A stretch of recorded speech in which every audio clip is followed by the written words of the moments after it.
welcome to Royal Flush's Game Night episode 40 for the brand new season of Google That, a brand new Twitch interactive game show brought to you from Persephone's chair, aka me. Welcome, all of you all. I know the camera's not on at the moment. I'm going to switch it on when we open the lobby, but I've got to do all the name stuff first. We'll have a bit of a surprise for you when I turn it on. Going all out on production values on this. But the great thing about this is, because my SlaveBot machine, which has got my Twitch chat tracker on it, I've got a new setup, which I'll show to you a bit later on. I've got two monitors and it's awesome, so I can see everything at once. Not quite Tux, not quite Sparkly Jacket DMM, well, proper game show, you'll see in a minute. But it means that my SlaveBot is now nestled between my two monitors, so I've got to go to a really, really awkward angle. Yeah, I know, 3 monitors is coming soon, Ash, don't worry. All in good time, all in good time. But I have to lean all the way over here, but it means I can say good evening to Persephone's TwitchBot and Nightbot, who are both here, and me, which is encouraging. And then Egg Fried Cheese, Car the 7th, Matt the Ref, The Juice Man, Cola, Effrontery, GM Rubik, Strahuska, Keshi Head, Connor M27, Clive of Legend, Murphy Back 16, Dr. Mummy, The Real Grando, DMM, The True Gamer, 1209 Mobile. Don't recommend mobile play for this game, as it suggests there, but welcome all the same. Matt J. Puzzle Guy, Weemuz, Aspia Dog, Lion TK, Lingo Maniac, Cetra4271, Brig Bother, Quizzy Dan, Theory of Game, is Proogs or Progs or Proogs? Proogs. I'm going with Proogs.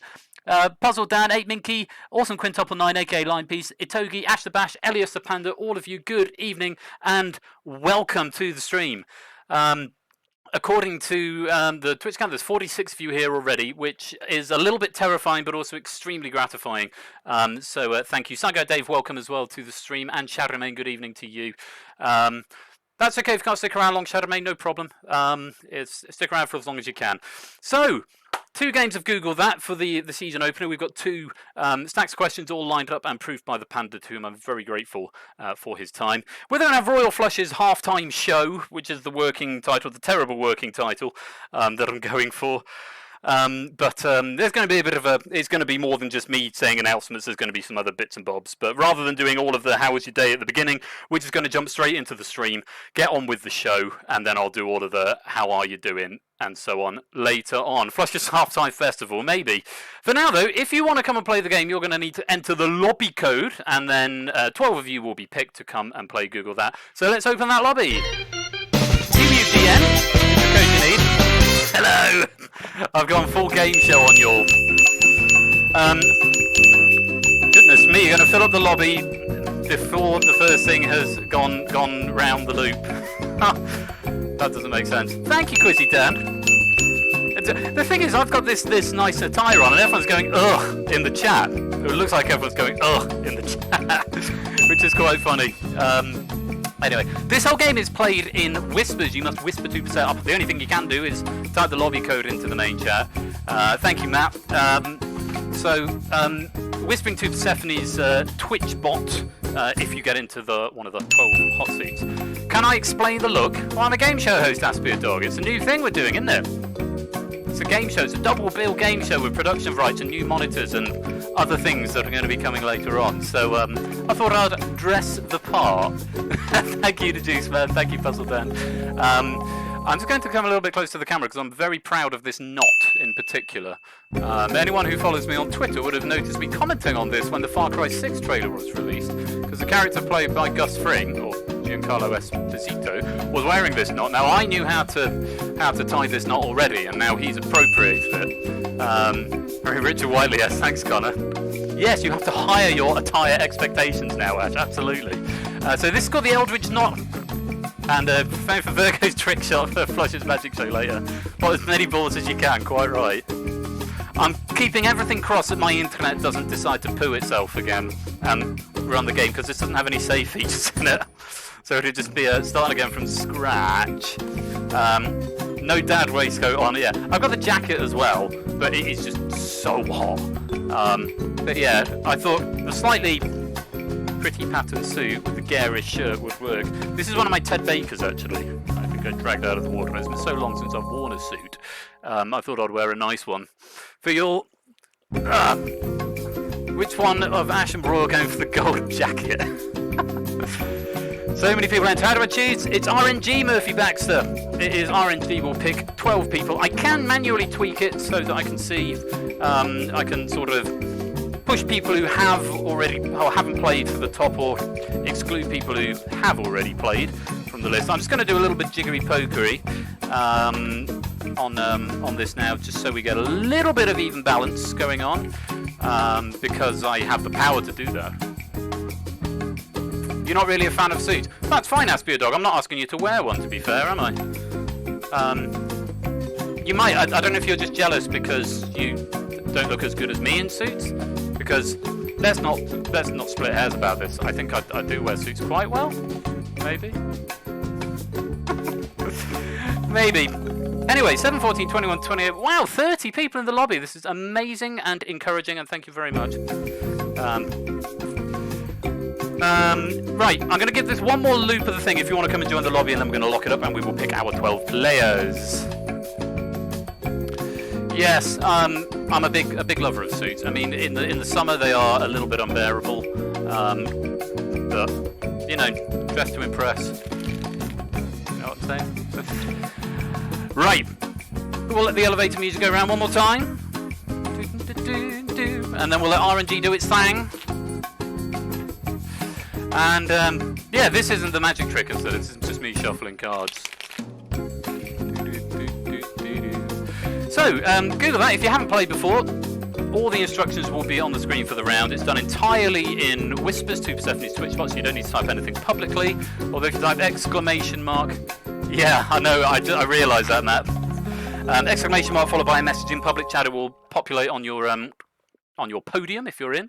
Yeah, everything else is done to whispers. You don't need a microphone. It can all be done to Persephone's Twitch bot via whisper. But no spoilers in the chat if you're not in the game. There's 30 of you here, so let's lock the lobby up, because that sounds like a good number to me, and we'll get on with game number 1. Let's go to the stage.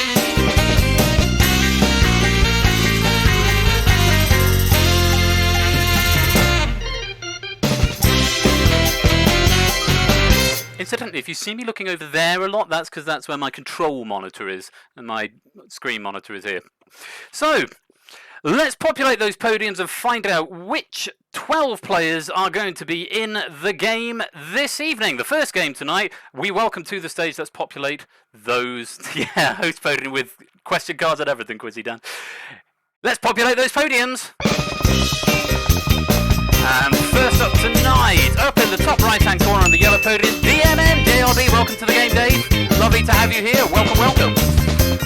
And we're going on to the second podium now. Down in the bottom right-hand corner is Line TK. Welcome, Line TK. Lovely to have you here. I haven't seen you around for a while, but you're very welcome here. Welcome to the game. At podium number 3, top left, we're going for the corners first by the looks of it. It's Proogs. Welcome to the game, Proogs. Lovely to have you here. If I'm saying that wrong, please let me know. I know you Proogs or Progs. Welcome to the game either way.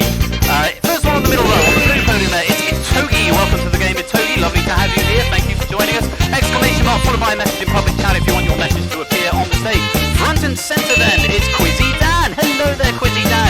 You decided not to be antisocial after all, quoting you right there. Welcome to the game. As we approach the halfway mark, player number 6 into the game is Puzzle Dan. All the Dans in one place, there must be different people. I don't know what's going on, this is really quite scary. Welcome to the game, Puzzle Dan. Pairing up with Quizzy Dan. Over on the left-hand side in green, El Guapo 718, a new name I don't recognise, but you are very welcome here. Thank you for joining us, and welcome to the game on the green podium. Down there on the yellow podium on the front row, it's Carver 7. Welcome, Carver 7, the veteran of Royal Focus Game Night. Lovely to have you into Google that. 4 podiums that require filling up. We're having the last one on the middle row first on the yellow podium. It's Weemos. Hello, Weemos. Thank you for that 15-month subscription earlier on as well. Welcome to the game. We've got 3 more spots that need filling. We're going for the blue one on the front row first of all. It's Shy Guy Dave. 2 days and 2 Dans in one game. Welcome to you. 2 more to go.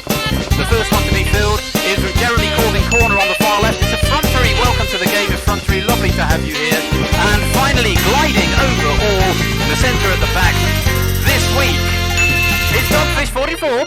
Welcome, Dogfish, to the game, and welcome to all 12 of you. I hope you're all ready to play Google that tonight. Yeah, Corbin Corner. They've all got nicknames. So you've got gliding over all at the back. You've got Corbin Corner. You've got front and centre. Corbin Corner, because it's on the far left. I know Corbin isn't far left. It's just funny. Or it's supposed to be. Yeah, that was fun. Thanks for coming, everyone. That's our show. Good night. No, not really.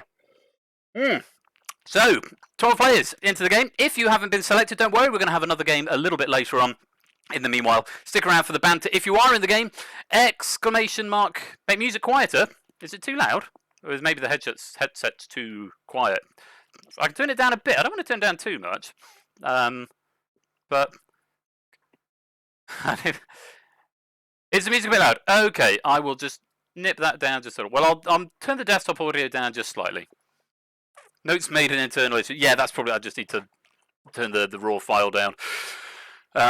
Yes, the zero index theory of game. That's for a very good reason that will become apparent in round 2 a bit later on. So if you type an exclamation mark followed by your message into public chat, the lobby dings are very loud.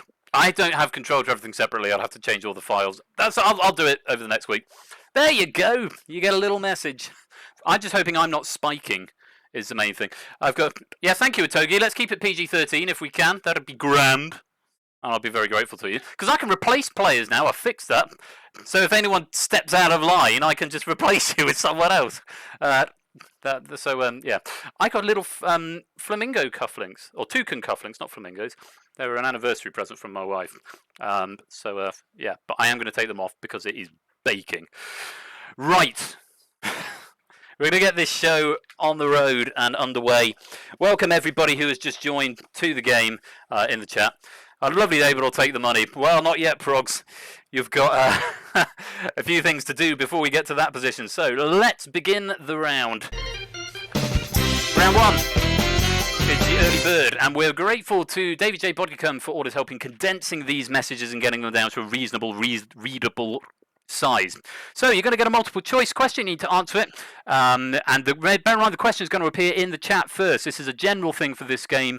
You get latency, so answer the question, read the question as it comes up in the chat. Don't necessarily wait for it to come up on the screen, especially in this round, because if you're slow, you might get penalised. Eyes on the chat. Okay, when the question comes up there, the question's live, and when the bot tells you time's up, time's up. Don't complain to me that it wasn't in time. Latency is a thing. Chat is your most important point of reference here. So, whisper A, B, C, or D to Persephone's Twitch bot. Not the whole answer, just an A, a B, a C, or a D. Only the first 5 correct players will score, and they'll get 10, 8, 6, 4, and 2, respectively, depending how quickly they answer. So, first 10, second 8, third 6, and so on. No points if you're wrong or you're too slow. So, there's instructions there on how to whisper. Persephone's Twitch bot is also in the moderators list at the top of the stream. So, do go click her. And whisper to her. Make sure, not me, don't whisper it to me. If you whisper it to me, nothing's going to happen. If you type it publicly, it's not going to get processed. So make sure you've got Persephone's Twitch bot handy. There's 5 questions in this round and a maximum of 50 points available. I see David J. Bodicum is here. Thank you very much for all your help on getting these condensed, David. I'm really very grateful to you. 45 active chatters and 60 people in the audience. That's really encouraging. So thank you very much for joining. I hope you're ready to have fun and play along.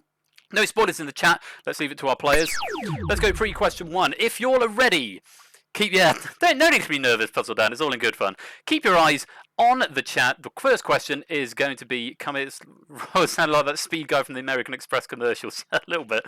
Welcome to the Streamless Switch as well. So, fingers on buzzers. It's A, B, C, or D, just a single letter. The very best of luck to you. Here comes question number 1. In the children's book, The Owl Who Was Afraid of the Dark, what species of owl is Plop? A, barn owl, B, eagle owl, C, tawny owl, D, snowy owl. Need an answer, Weemers? There we go. Okay, so you go red if you got it wrong, green if you got it right. And to your question, Rubik's, why is it called Google That? It's because it is a game show that is designed that it is very, very difficult, nigh on impossible to Google the answers. We're hoping everyone's going to be very honest anyway, but even if you're not so honest, then Google doesn't help you, especially in this round, because you've got to be quick, and later on there's buzzer rounds and the questions are phrased in such a way. So it's a Google unfriendly game show, which for various reasons came up with. So 1, 2, 3, 4, 5, 6. 1, 2, 3, 4, 5, 6. 7 people getting that one right. Only 5 of them are going to get points. DMM, Itogi, Saga, Dave, Quizzy Dad, and Cover 7 not knowing the answer. Let's reveal what the correct answer was. It was a barn owl. Plop was a barn owl. Not send first time. Rip in chat, winners. Dogfish was the fastest there, getting 10 points. Puzzle Dan getting 8. Frontery getting 6. Lion TK getting 4. And El Guapo getting 2. Progs and Weemers, although they got the correct answer, they didn't get it in fast enough. They get no points. Bad luck. So that is the first question. Let's reset the podiums. There's 5 questions in this round. Fingers on buzzers, everybody. Get ready. Here comes the actual chat. Probably a little actual latency in the actual chat, the Real Grando, but probably not a huge amount. It's as universal as it can be for this sort of thing. So, fingers on buzzers, here comes question number 2. The formula 2 pi r is used to calculate what? Volume of a sphere, diameter of a circle, circumference of a circle, area of a circle. In my excitement, I nearly died. Choking to death on my own excitement. Yes, you've got to read the question. Read the question carefully. Only 1, 2, 3, 4, 5 people getting that right, so they're all going to get points. Prugs, DMM, Itogi, Weemers, Effrontery, Saga, Dave, and Carl the 7th not able to find the correct answer there. Let's reveal what the answer was and find out who was fastest. It's the circumference of a circle, 2 pi r. The other one, pi r squared, is the area of the circle, and the other ones were just red herrings. Dogfish getting 10 points there. Don't start this with me, Carl the 7th. The game is you either were out of time or you didn't type that. I can't argue with it. Other people who typed C got it right. Do not start this with me now. We had the conversation earlier in the week. Stop it. There we go. So, Dogfish was fastest for 10, Line TK got 8, Puzzle Dan for 6, Quizzy Dan for 4, and El Guapo for 2. Okay? Yeah, the answers are going through. They're clearly going through, so either you weren't in time, cover 7th, or you didn't actually type that. Don't try and make out that the game is wrong. The game is working just fine, as evidenced by the 5 people who got it right. Let's reset those podiums. Put 10 seconds back on the clock. Incidentally, you get 4 seconds to read the question. It turns out it was 4 seconds, not 3 seconds. I said 3 seconds last week. It's actually 4 seconds to read the question and then 10 seconds to answer it. So get ready. Here comes question number 3. Which of these composers was born first? A. J.S. Bach, B. Purcell, C. Handel, D. Haydn. Wow, everyone locked in and right quick.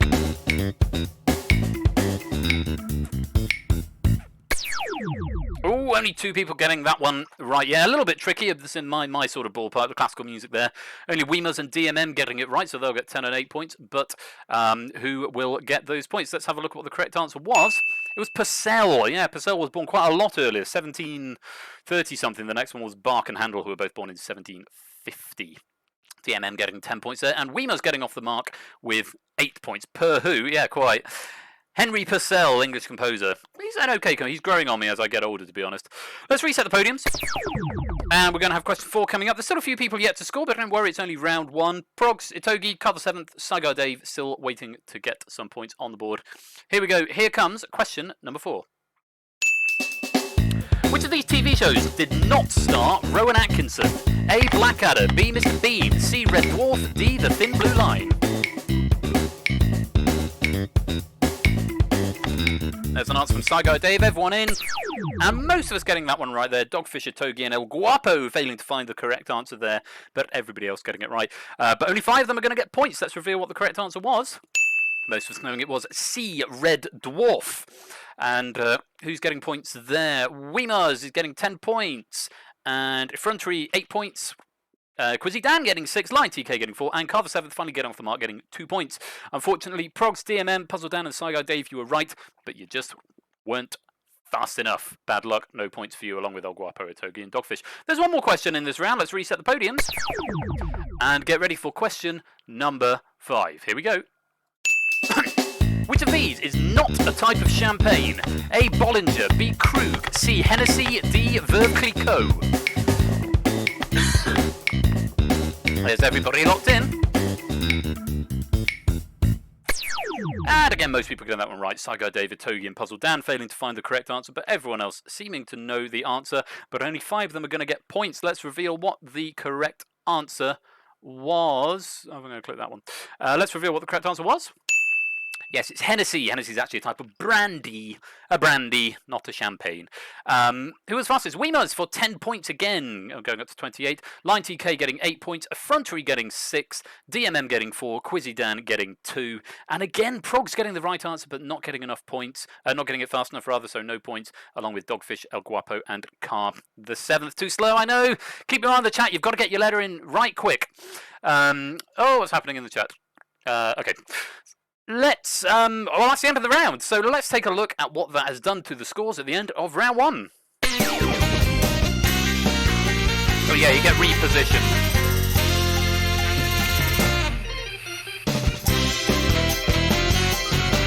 Maintaining the professionalism of a game show host by vaping on stream.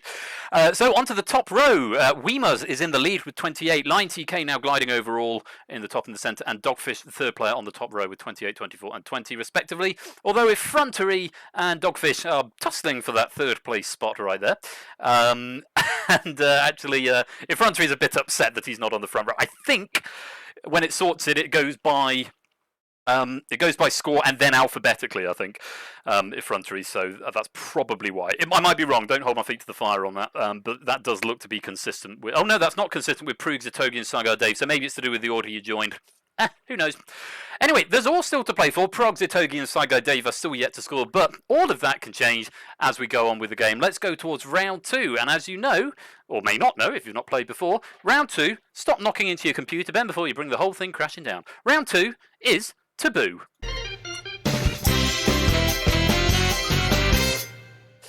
Nice to see you. Yeah, that would be the way to do it. And then blow vape plumes all over the audience. So round 2 is Taboo. You've got to name something that fits a given category. For example, capital cities in Asia. It won't be that. That's an example. Again, the question will appear in the chat first, so keep an eye on it. Whisper one answer only to Persephone's Twitch bot. One answer and only one answer to Persephone's Twitch bot. Okay? Don't answer multiple answers. There is a spell checker on there, and I can manually override it anyway if I think it's fine. So you whisper the whole thing, it's not letters, the whole word that fits into the category. And there's been some changes to the scoring since the pilot, so it's all a little bit more consistent, and the rounds, they become more weighted as the game goes on rather than less. So you get 10 points if you give me a unique correct answer. So if you're the only player to give a particular answer, you get 10 points. Answers are then given by 2, 3, 4, 5 or more players score 6, 4, 2 or 0 points respectively. You can't get 8, so if 2 people put the same answer, they get 6 points each. If 3 people put it, you get 4 points each, and so on. No points if the answer doesn't fit the category or if you're out of time. So it's a bit like Pointless. Yeah, it's a little bit like Pointless meets Match Game. So you're going to get points for unique answers. Again, it's why it's not necessarily a benefit to Google it, because you Google it, you're going to get the obvious answers, which probably lots of people are going to get. Hence, Google that. So, hopefully you understand the rules of the game. Yes, you're playing the unique game, so even if you do Google the answers, you've no idea what everyone else is going to put either. So it's a little bit of meta. You're playing your opponents rather than necessarily what the answer is, although you've also got to come up with a correct answer as well. So, let's go pre-question 1. Fingers on buzzers, everybody. Or fingers on whispering to Persephone's Twitch bot, because remember, that's what you've got to do. 14 seconds, 4 to read, and then the countdown goes on at 10. Here comes question number 1. Name an actor who has portrayed one of the 13 official incarnations of the Doctor. Actor or actress, I probably should say. Here comes some answers. This is in Doctor Who, I should probably add. El Guapo just out of time. They're not quite getting an answer in. I've killed myself over the phrasing of this question, and I'm really, really curious to see what you all have put. Let's have a look, shall we? Now then, we've got Christopher Eccleston, Sylvester McCoy, David Tennant, Chris Eccleston, Jodie Whittaker, Patrick Troughton, Tom Baker, William Hartnell, Tennant, and Matt Smith. So everyone has got a valid answer apart from El Guaco, who didn't get an answer in time. So let's go through now and eliminate the people who've put multiple answers. So Chris Eccleston came up a lot. So we've got 1, 2, 3 people putting Chris Eccleston, and this is why they're arranged by index order. So a 0, a 3, and a 4 for Chris Eccleston. That's 3 people putting that answer, which is 6 points. So Weemuz, Effrontery, and DMM, you are going to get 6 points for Christopher Eccleston. Very nice. We've got a David Tennant from Dogfish, and we've got a Tennant from Itogi as well. So that is... No, it should have been 4 points. 4 points. Damn, I've got to take 2 points off each of you. Sorry. Oh, that's me not having things written down. Give me a second. Sorry about that. Let me... Podium position 2 adjust. So podium position 0, add this value, -2. And then hopefully it's just manually adjust player score. There we go. Sorry about the noise. That was my mistake. And then 3. You should have only got 4 for that. Oh, no, that's the wrong one. Sorry, I've changed the wrong thing. Let me put those back on. Okay, we must. That's... Oh, crap, no. Oh, God, I'm changing the wrong thing. That's why that didn't work. 3, -2. Manually adjust player score. There we go. And DMM as well, who's on podium, for Manually adjust player score. So it's a good thing I can do this sort of thing. Yeah, they're fun noises. Sorry about that mistake. Sorry to take 2 points off you, even though it does say 6. Now, I was looking at Tennant next. Players who said David Tennant. So Itogi on podium 10 and Dogfish on podium 2. You're going to get 6 points for David Tennant. Let's award you some points. There we go. Now, we've got Sylvester McCoy, a Jodie Whittaker, a Patrick Troughton, a William Hartnell, a Matt Smith, and a Tom Baker, which means the rest of these are all unique answers, which means everybody else is going to get points. 1, 2, 3, 4, 5, 6 of you. So that is on podium 1, podium 5, podium 6, podium 8, podium 9, podium 11. 10 points to all of you for unique answers. Hooray! This is the round that takes a little bit of getting used to and takes a little bit of time to mark, so I beg your patience with this. And it goes quicker if I don't screw it up by pressing the wrong button as well. Just out of curiosity, the answers you could have had were William Hartnell, David Bradley, because he portrayed the first Doctor. It was a different actor, but it was the same character. So you could have had David Bradley, and also Richard Hurndall, who portrayed the first Doctor in the 5 Doctors. What you couldn't have had was John Hurt, for example, because he was the War Doctor, a different incarnation of the Doctor, which isn't officially official. Then Patrick Troughton, John Pertwee, Tom Baker, Peter Davison, Colin Baker, Sylvester McCoy, Paul McGann, Christopher Eccleston, David Tennant, Matt Smith, Peter Capaldi, or Jodie Whittaker. Peter Cushing, again, not an official rendition of the Doctor as far as I'm aware, though I stand to be corrected on that, and no one put it, so academic anyway. So there we go, let's reset those podiums after that question, and let's get ready. Whew. So hopefully the subsequent rounds will be a little bit faster. Fingers on buzzers, teams, or players. Here comes question number 2. Name a non-complex quadrilateral. Answers starting to come in. Couple of seconds, Weemers. Just in the nick of time there, Weemers, well done. Yes, a non-complex quadrilateral, so we're looking for 4-sided shapes that are non-complex, by which there's a technical mathematical distinction as to what a complex shape is. I can't remember what it is, but I've got a list of answers either way. Now, some of these are going to count as the same thing. So, for example, trapezoid and trapezium are the same thing. So if I've got trapezoid and trapezium, it's just a localism, if you like. Everything else, though, should be a unique answer. So let's reveal what you've put. A rectangle, a rhombus, a kite, a rhombus, a parallelogram, a square. Puzzle Dan is going full meta and going square there. Rhombus, rhombus, rhombus, rhombus. What? Square. That's a lot of rhombi. Rhombuses. Who's put a rhombus then? Certainly a Togi is not going to get any points for what, unfortunately.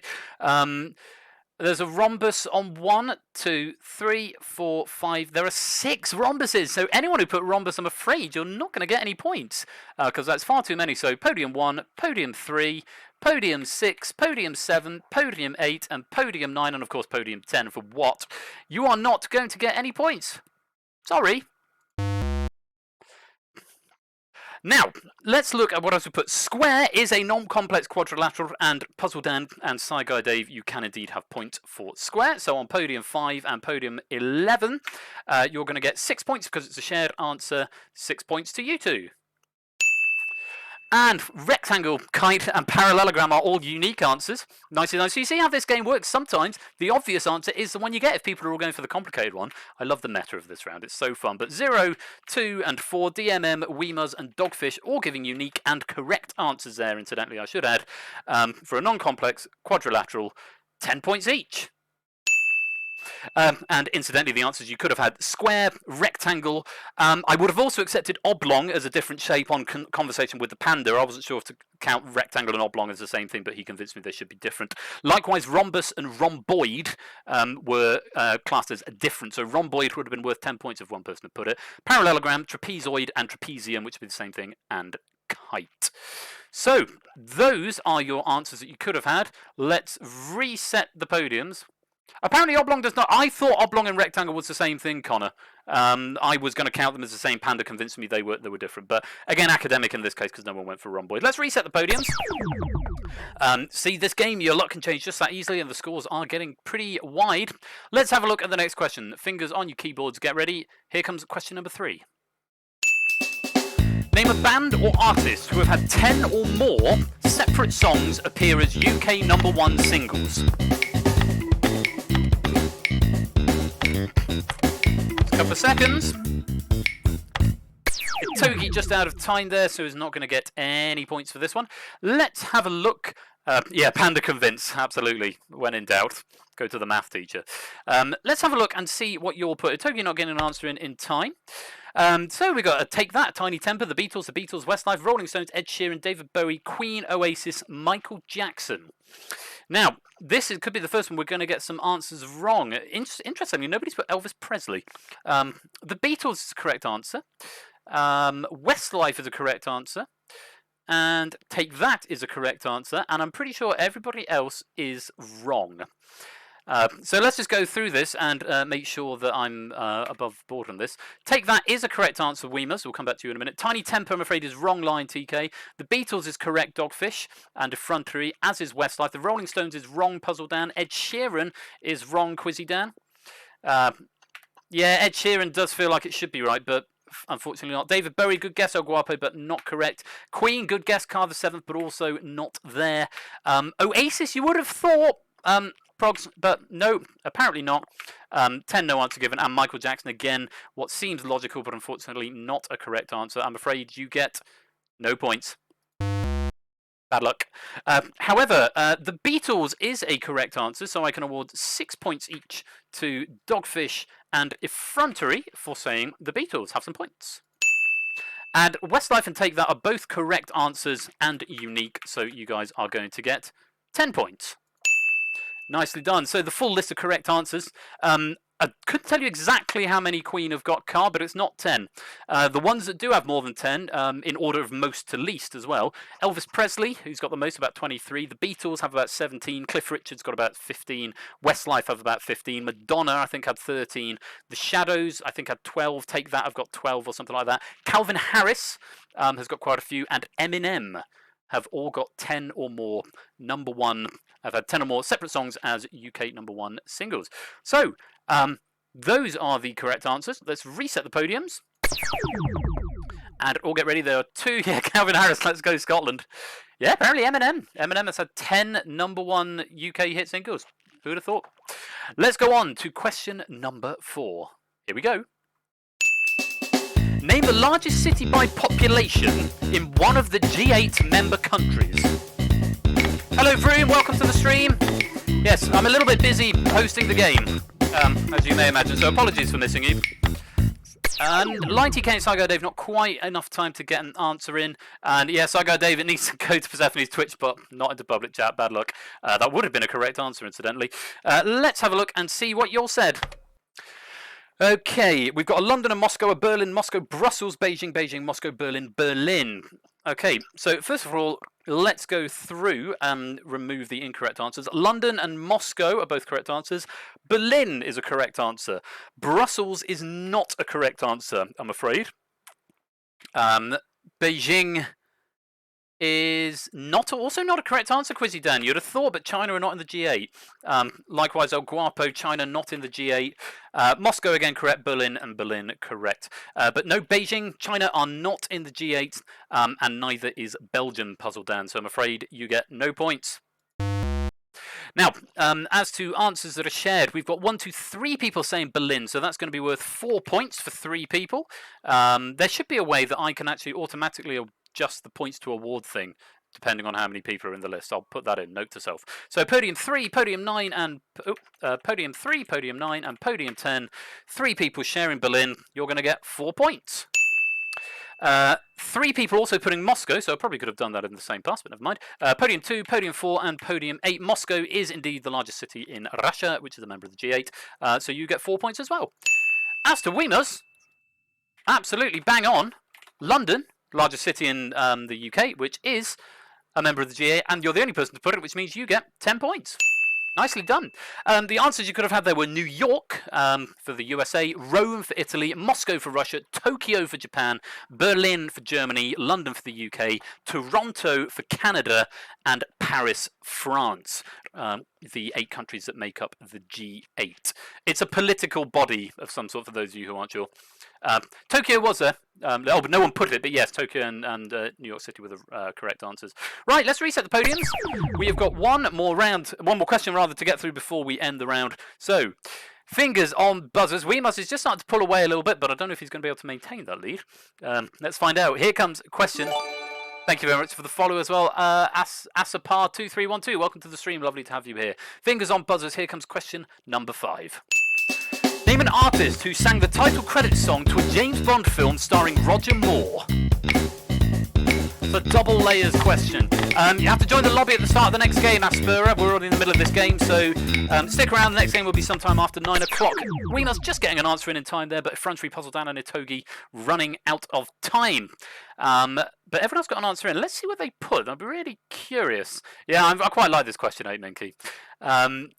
You had a feeling we'd get a Bond question. Well, let's have a look and see what you put. Weemus said Ash the Bash, which I would say is a wrong answer. Sam Smith is a wrong answer. Shirley Bassey is a correct answer. Matt Monroe is a wrong answer, sang from Russia with Love, which was a Sean Connery film. Sam Smith sang Writing on the Wall, which was the theme to Spectre, which was Daniel Craig. Ash the Bash, as far as I know, has not done a Bond theme. Duran Duran is a correct answer, Quizzy Dan. Duran Duran sang the theme to... Is it View to a Kill or License to Kill? View to a Kill, I think, was the last one with Roger Moore. Paul McCartney, or Paul McCartney and Wings, did the first one, Live and Let Die, the first Roger Moore film. So El Guapo and Kai, you'll get points for that. Proves again, Shirley Bassey is the correct answer. Shirley Bassey did Moonraker, which was Roger Moore, more famous perhaps for Goldfinger or Diamonds Are Forever, which are both Connery films, and Saigai Dave not getting an answer. So that's a rundown of the answers. Let me go through and remove players who didn't get points. So nothing for Weemas, nothing for Lion TK. Shirley Bassey was correct, but Matt Monroe was wrong. Duran Duran, Paul McCartney, Shirley Bassey, 10 and 11. So 1, 2, 3, 4. That's 4 players there. Going to get no... Oops. 4, 0, 1, 4, 11. Going to get no points. Sorry. Now, 2 people put Shirley Bassey and 2 people put Paul McCartney or Paul McCartney and Wings. So between you, you're going to get 6 points. And that is for podiums 2 and 7 and 8 and 9. 6 points to you. And Duran Duran, a unique correct answer for Quizzy Dan on podium number 6. He is going to get 10 points. Nicely done. And the answers again that you could have had there, Wings or Paul McCartney and Wings would have counted as the same answer either way, who did Live and Let Die. Lulu, who sang The Man with the Golden Gun. Carly Simon, who did Nobody Does It Better, which is from The Spy Who Loved Me. Shirley Bassey, who, as I said, sang Moonraker. Sheena Easton, often forgotten, who sang For Your Eyes Only. Rita Coolidge, that was another obscure one, who sang All Time High, which was the theme tune to Octopussy. And then finally Duran Duran, who did... I think it was A View to a Kill. Was that Aha who did A View to a Kill? No, Aha did A View to a Kill. Or no, was it? I always get those two mixed up. Whoever it was, they certainly did a more thing. So, that is the end of round 2. Hopefully that was fun. Let's reset the podiums and see where you all are.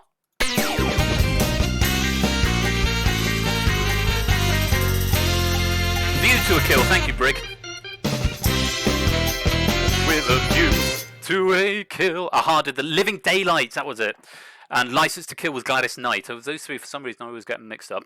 Anyway, let's have a look at the score. So Weemas is still in pole position on 62. Dogfish is 10 points behind, gliding overall on 52 at the moment. And DMM is also on the top row with 42.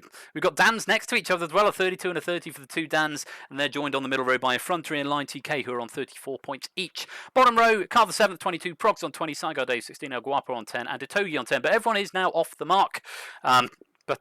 There we go. Now, let's get rid of that because that is no longer a problem. Current round, round 2, good. Going on to round 3. Right, if you're ready, I'm really hot. I'm going to have to change out the suit for the next game because I'm absolutely baking. Let's go on to round number 3. And it's the blind auction. Now, the blind auction. How many questions? From 1 to 5, can you answer on a given category? When prompted, whisper a bid 1 to 5 to the bot. 5 increasingly difficult questions worth 5, 10, 15, 20, and 25 points are asked. The points have gone up for this round, so as to make this round more valuable, so you can't just rest on your laurels if you're in the first round. Don't answer if you don't want to try the current question. Tactically, you can choose to wait for more valuable questions. Once you achieve your bid, you bank your points and are frozen out. So if you see the category and think, blimey, I'm only going to get 2 of these, then you might only want to bid 2, because if you get any of them wrong, as it says here, failing to meet your bid loses all the points from this round, and if you get a wrong answer, it means you're frozen out and you get 0. So it's a sort of wipeout round / microcosm of Who Wants to Be a Millionaire. It gets more difficult as it goes along, but the points are more valuable as you go along, and you can only answer a set amount. So you decide at the start how many you're going to answer.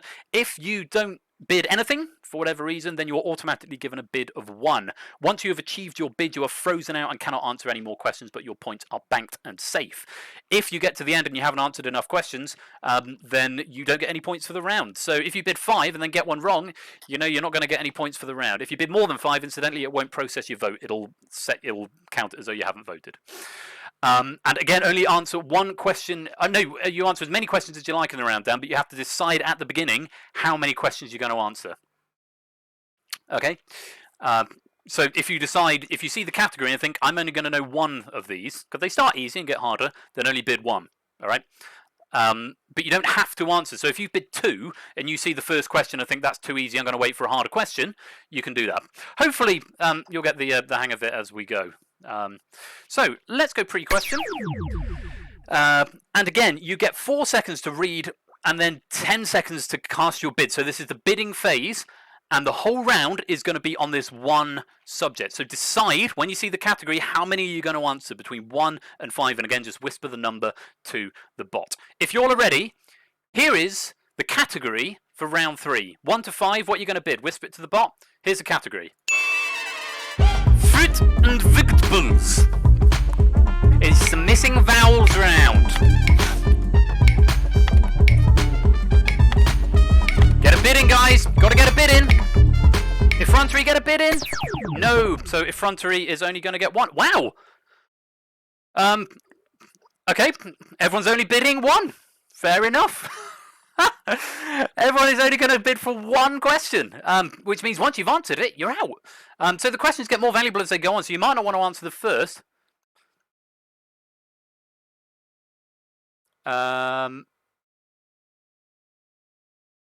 Right, what's going on then? I was bidding 3, that's not right. Oh. Yeah, that's not right. Okay. Right, what's happening there? What's going on with that? Because this was working perfectly before. So everyone was able to answer. Right. That's a pain, isn't it? Okay, and I can't see your scores either, rather irritatingly. I was going to say impromptu dev stream while I source that problem. Let me see if I can source that problem anyway. And just see what it is, because I might have to stop, reload, bring the people back in. I can't just reset the round for... or can I? No, because it's not private. It's not publicly accessible. Give me a sec, let me have a look. Find out what's going on here. Twitch control. Round 3 inputs. Control.current round equals 3 and control.ground3.answerable. So everyone was able to bid something if bid is greater than 0 and bid is less than 6. Plays in the lobby, i.round3 equals bid. Podiums, i.podium, render light items, off mats, or play once. Plays. Yeah, because it all clicked. It all made the click sound. So...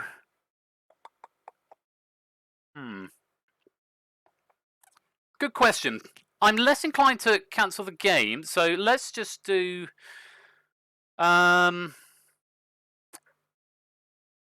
it's a feature. Let's turn it into a feature. All right, let's play this round out, because it might just be something funny is going on. It might just be a miscalculated remaining answers being displayed. Possibly the timeout shouldn't have overwritten anyone's bid because everyone got bids in. We'll find out in a minute, I guess. It's all I can say. Yeah. Should we make a note of all players' answers and base the points on the actual bids if it doesn't work? No, because it's happened to everybody. That's very, very odd. I'll need to look into that. it might just be that the text mesh has overwritten it with something different, though I'm not optimistic about that.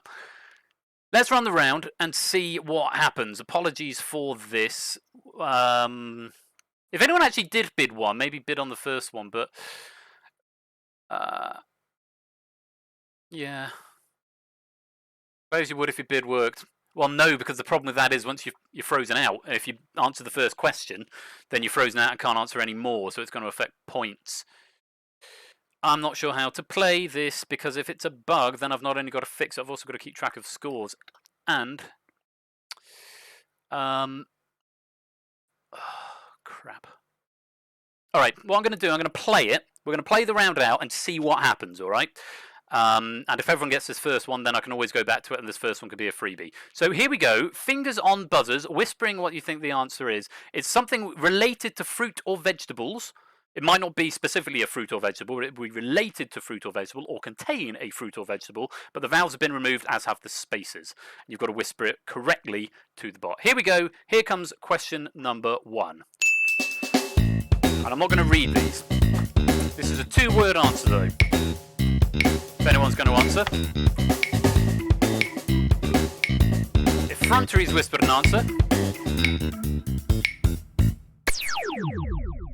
And... oh, that's not right. No. Pretty sure that's not right. Everyone should go a different colour. Well, let's reveal the answers and see what happened. Oh no, that's where everyone goes a different colour, because everyone goes back to yellow. Or do they? I don't know. Itogi sent the whisper.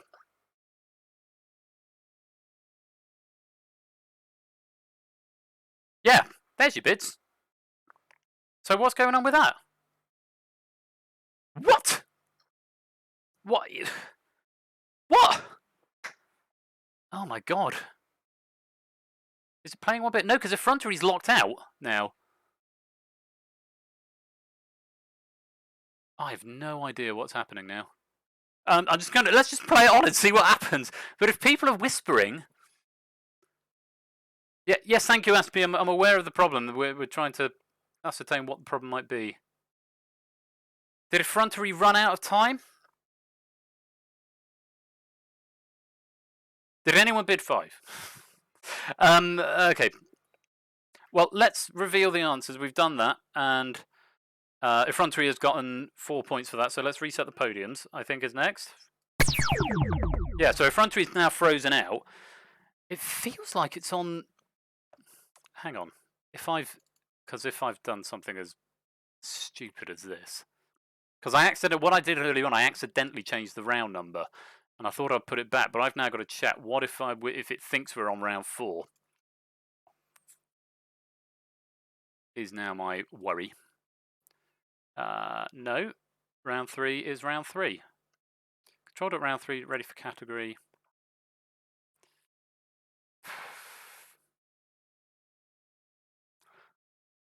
Let me try and make some variables public without breaking everything. Answerable. So how do you get your answers in? Display question, reveal answer, and then it reads it from there. Twitch control.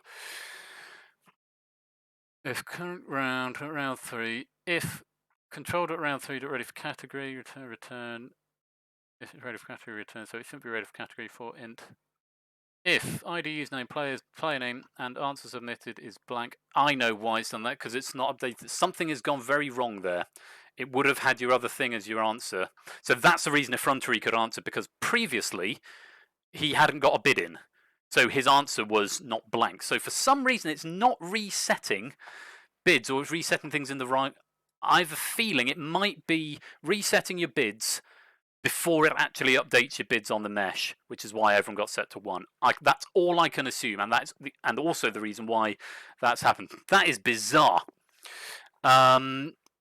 I'll look into that during the break. We'll have an impromptu dev stream while I dig into that. But for now, I'm hoping, fingers crossed, it's only going to affect this round.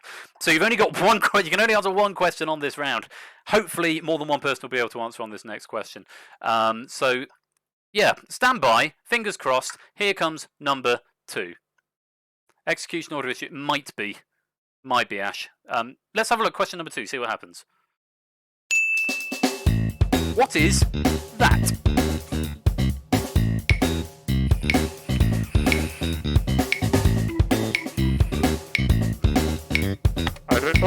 There's a lock-in. Okay, more than one person has locked in. Excellent. So that means... And now it's doing the thing. So this is 10 points if you get this. Let's reveal the answer. Yes, it's Keyline Pie. Well done. 10 points for Saigo Dave and El Guapo, and they're getting out. They're only going to get harder from here. Remember, you've got to answer your bid, even if it's only one. I'm happy it's sort of working. Yeah, it's a fruit or a veg somewhere in it. So, Effrontery, Saigo Dave and El Guapo are all out. You've got to answer one question, everyone else. I'm sorry it's only one. I will look into this during the break. Let's have a look at question number 3. What is that?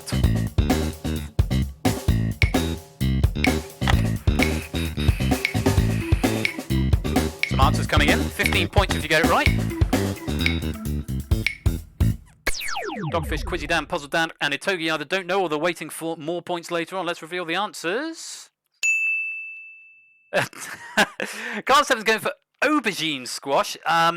Unfortunately, that doesn't quite fit Carl 7. So, regrettably, even if that is a thing, which I don't think it is, I can't accept that answer. Aubergine squash is incorrect. No points for the round. However, Proogs, Line TK, Weemuz, DMM all getting out with 15 points on that question. Let's reset the podiums. 2 questions to go.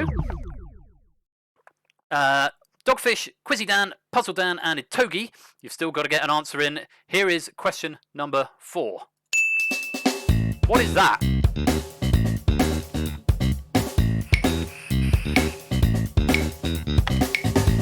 Dogfish is having a go, as is Quizzy Dan, as is Itogi. Puzzle Dan.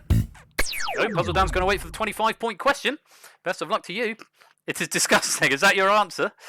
Yeah, it's pretty tricky, Puzzle Dan. Let's reveal what the answer was. Oh, avocado toast. It is the correct answer. It is avocado toast. I don't know why that's flagged as incorrect, because that's exactly the right spelling. It was A-V-O-C-A-D-O. I don't know what's going on with that, but you are absolutely right, Dogfish, Quizzy Dan, and Itogi, who is, for some reason, it's managed to flag the incorrect spelling as the correct answer. So, no idea what's going on there, but points for both Quizzy Dan and Dogfish. Out for Itogi, 20 points, and out and safe. Let's reset the podiums. Puzzle Dan, you've got to get this one. It shouldn't be caps lock egg, it should be doing to lower invariant check. But I'll double check that if you make a note of it and I'll check it. Here's your last question, Puzzle Dan. 25 points if you get it right, nothing if you get it wrong. Here we go. What is that?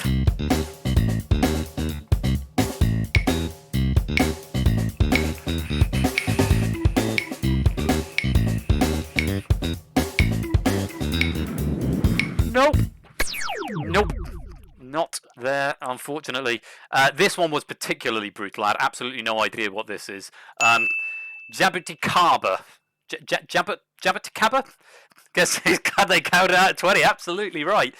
Yeah, it's from South America, I think. It's sort of like a grape thing. It grows on a plum. I think it's a little bit like... Yeah, Google that. Google it after the fact. So, sorry about the confusion in that round, but it wasn't game-breaking, I don't think. We're all on an even playing field. It has maybe upset the balance of it, and I will look into that. I've no idea what's happening. Well, I've a couple of ideas of what's happening, but hopefully it won't affect the rest of the game. Let's reset the podiums and see what the scores are.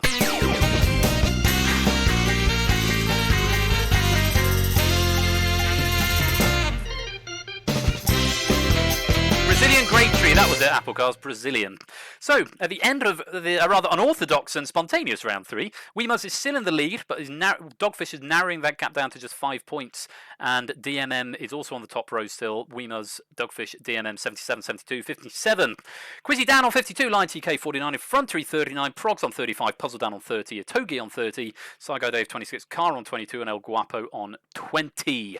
There is plenty of time to catch up. You've got 75 points available in the next round, and then even more points in the last round, which we'll get to shortly. Hopefully, this one will work just fine. Fingers crossed. Let's have a look at round 4. It's Bit on the Buzzer! And this is the round that's undergone the most changes since the pilot episode. So a category and a difficulty will be given. For example, history, easy. And the questions will be either easy or hard. Easy questions are worth 5 points, hard points are worth 10. When prompted, whisper a bid to the bot. Now, this is the number of your points that you're risking on this question. Only the 6 highest bidders will be in play for the question. So you can bid up to 10. If you don't bid, you automatically bid 1. But only the 6 highest bids will be eligible to buzz in and answer the question. Okay? So if you don't think you're going to know it, don't bid very high and you won't be eligible. Because if you're in play, you whisper your answer to the bot. If you're the first to answer incorrectly, you buzz in and you win the points reward for the question, so 5 or 10. If you're wrong and nobody, or if nobody answers, you lose the points you've risked. So if there's 6 people in play and nobody answers, all 6 of you lose your stake. Okay? Plus, if a wrong answer is given, so this doesn't count if no one answers, but if someone plays and gives a wrong answer, players who weren't in play get a bonus. So 5 points if it's hard, 2 points if it's easy. So you can still get points in this round, even if you're not in play, if someone bids and buzzes and gets it wrong. So there's a lot of strategy at play in this round. It's not just about whether you think you're going to know it, whether you can answer it quick enough. It's also knowing when is sensible to play and how much to bid. Because 6 people, at least 6 people. No, simple question, Dogfish. No hit it tonight. Thanks for letting me know, School. So it's a simple answer, and you just whisper it to the bot. You don't need to buzz. It buzzes automatically. Just whisper the simple answer to the bot, and then I've got ultimate control over whether it's right or wrong. Yes, correct, effrontery. So it's a buzzer round. The other 5 players, nothing happens to them. They get no points. They get nothing. But if no one answers, then they lose the stake. That's the thing. The incentive is for somebody to buzz, but you don't want anyone else to buzz, but you don't want to buzz and be wrong. So there are so many factors you've got to consider here. Yeah, this is the first round where you can actually lose points. So everything could be about to change. It is an interesting concept. It certainly is that. Okay, so let's go to pre-question. Lots of different strategies at play here. The first and most salient one, though, is how many are you going to bid for your question? And I hope to God that this is not going to crap out on me like the last round did. So, there's a different category for each question. Let's have a look at category number 1 and get your bid in between 1 and 10. Here's the category. It's art, and it's a hard question, so this is going to be worth 10 points. Get your bids in.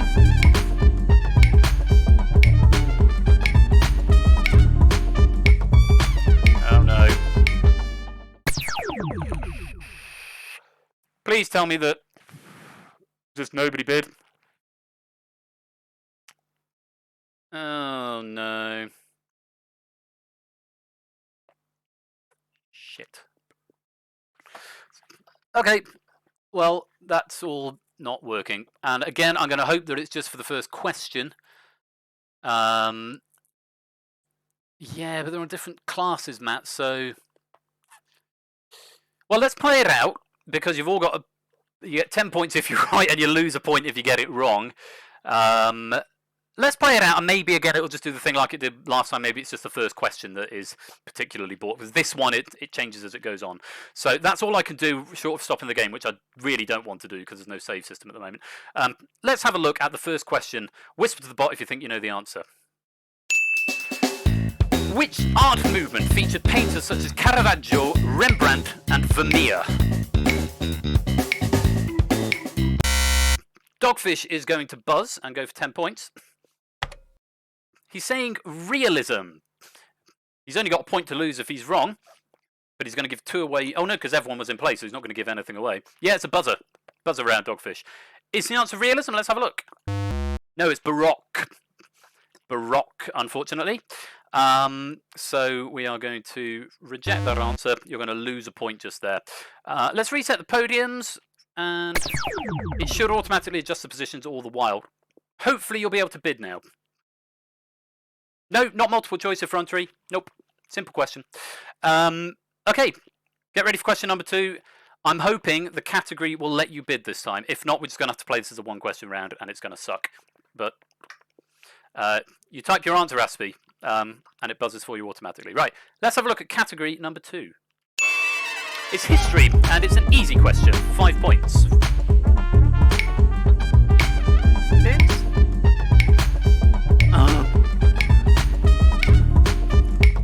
That's so annoying.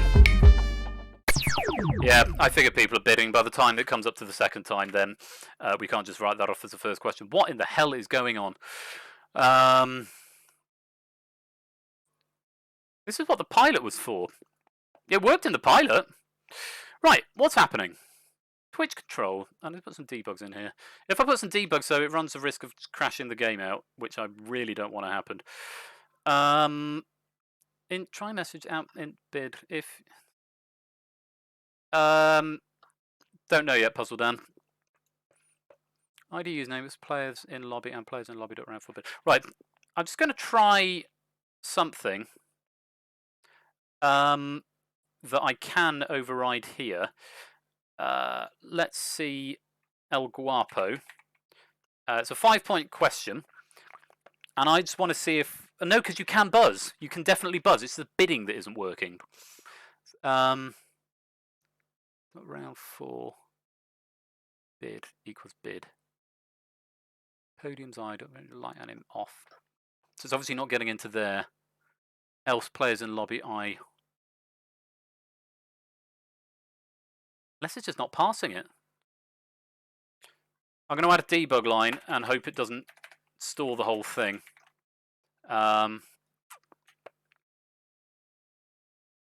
Bid accepted.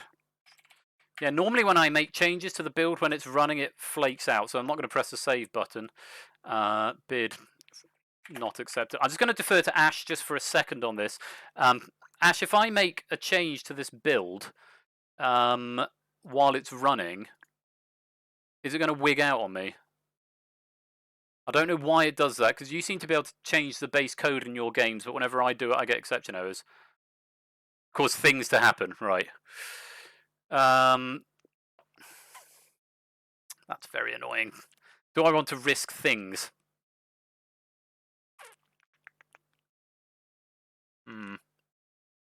No, you're right. Let's not risk things. Let's just play on, and we'll just have to play it as it is, and then we'll have an impromptu death stream before game number 2. Get ready then. It's still worth 5 points if you get it right, but you lose points. There's just no bidding in this, so it's just everyone is going to be on the buzzer. That's the best thing I can do. Here we go. Here's question number 2. To which political group did the man responsible for executing Charles I pledge his allegiance? Progs is in. He's saying Roundheads. Let's have a look. Is that the answer? It is! Roundheads. Progs is getting 5 points there. And he's overtaken effrontery there.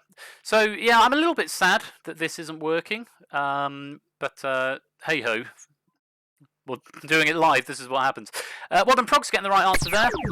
Maybe it'll fix itself now that someone's got it right. Let's show the category for the next question. It's television, and it's hard. Right, what I'm going to try and do is just try and bid on someone's behalf.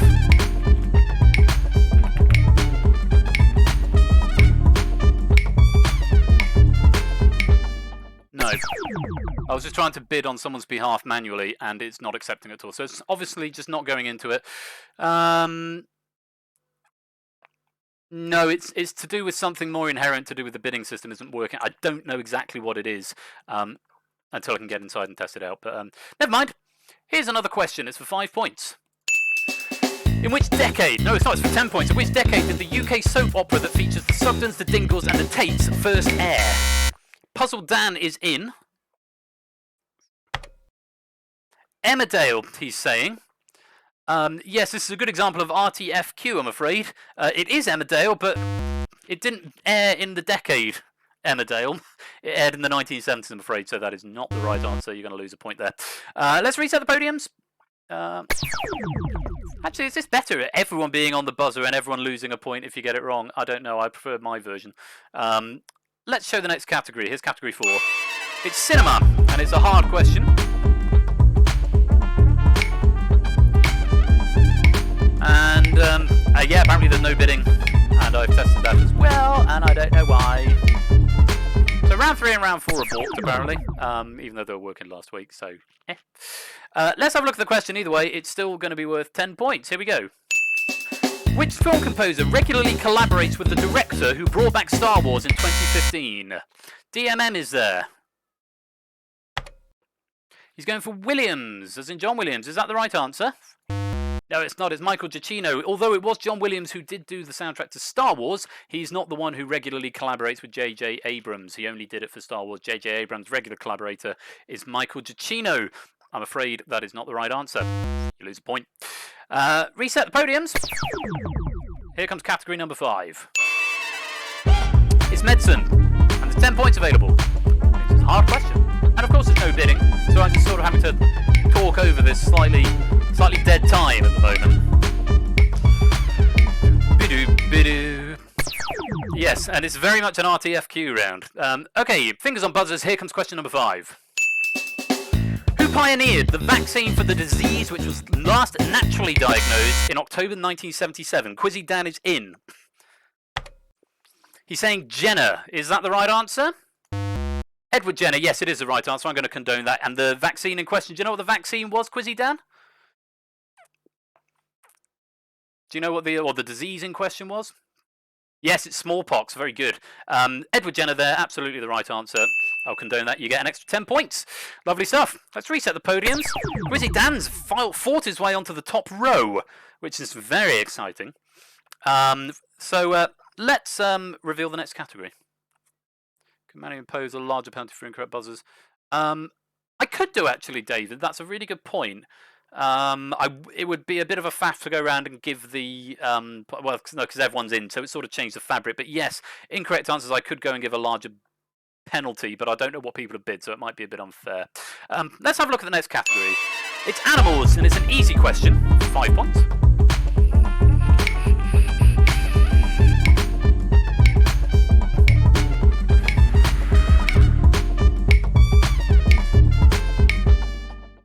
And of course, everyone bidding 1 because problems. Let's have a look at the question. Of which household pet is the Pokemon Meowth-based Dogfish is in there very, very quickly. He's saying cat. Is the right answer cat? Of course it is. 5 points for Dogfish, closing down that gap on Weemers, who really doesn't want to rest on his laurels right now. Let's reset those podiums. Dogfish is only a point behind Weemers. Let's have a look at the next category. Meowth, that's right. Geography. And it's an easy one, so it's 5 points. And bidding is balked. Again, as we are well aware. Okie dokie.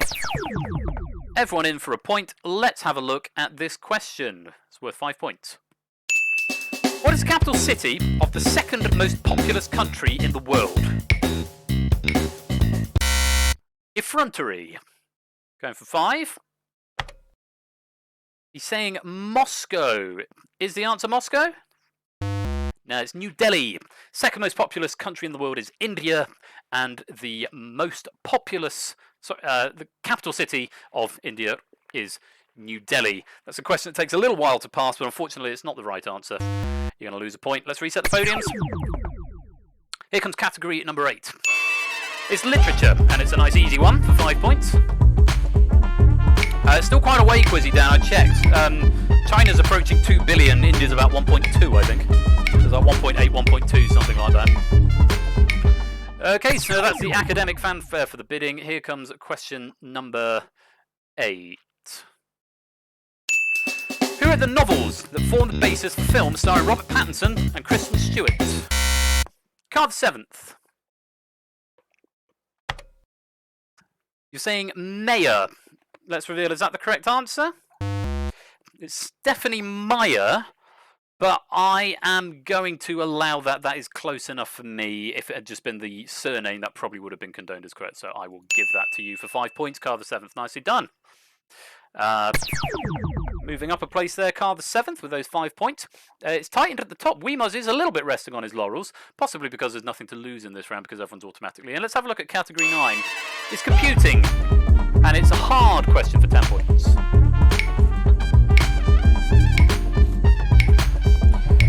And no bidding because breaking. It's possibly going to be a real problem for round 5, isn't it? If the bidding still isn't working. But let's have a look at the question. It's a hard computer question. Let's have a look at what it is. Which Microsoft operating system was released between Windows 2000 and Windows XP? Quizzy Dan is in very, very fast. He's saying ME. Is that the right answer? Windows ME, it is the right answer, despite the computer saying it's not, because it's Windows ME. Windows Me. I will accept that as an answer. 10 points, and Quizzy Dan closing down the gap at the top now, and those top row are really just starting to pull away a little bit. Let's reset the podiums ahead of the final category. Have a look at this. It's a sport question. It's an easy sport question for 5 points. Yeah, the Dans have rather come apart a little bit now. Definitely didn't guess Vista. No, Vista came after XP. Hey, baby. Right, everyone ready? Who's in for question number 10? Which sport? We must hit very, very fast. Usain Bolt go for a meme answer. Which sport is played by a simile of big cat, small forest? Yeah, that's a snipe. But it's unfortunately, I don't think, the right answer. No, the answer is golf. Big cat, small forest is Tiger Woods. And Weemer's sniping that question there, costing himself a point in the process. And that means he's going to be tied with Dogfish at the top. So that's the end of the round. Let's reset the podiums and see where we're at.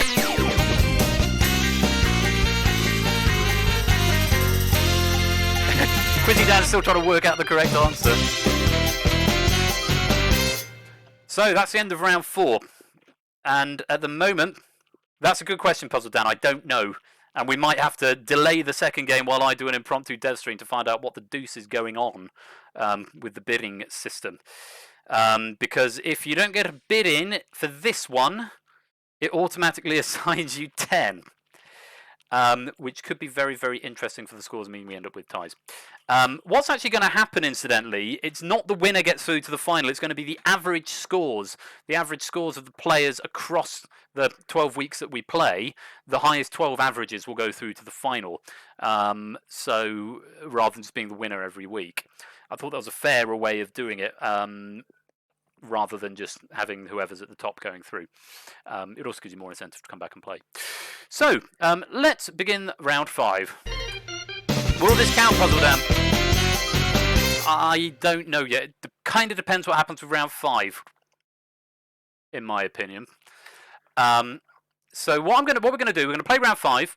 We'll go to a break, because I need to get another drink.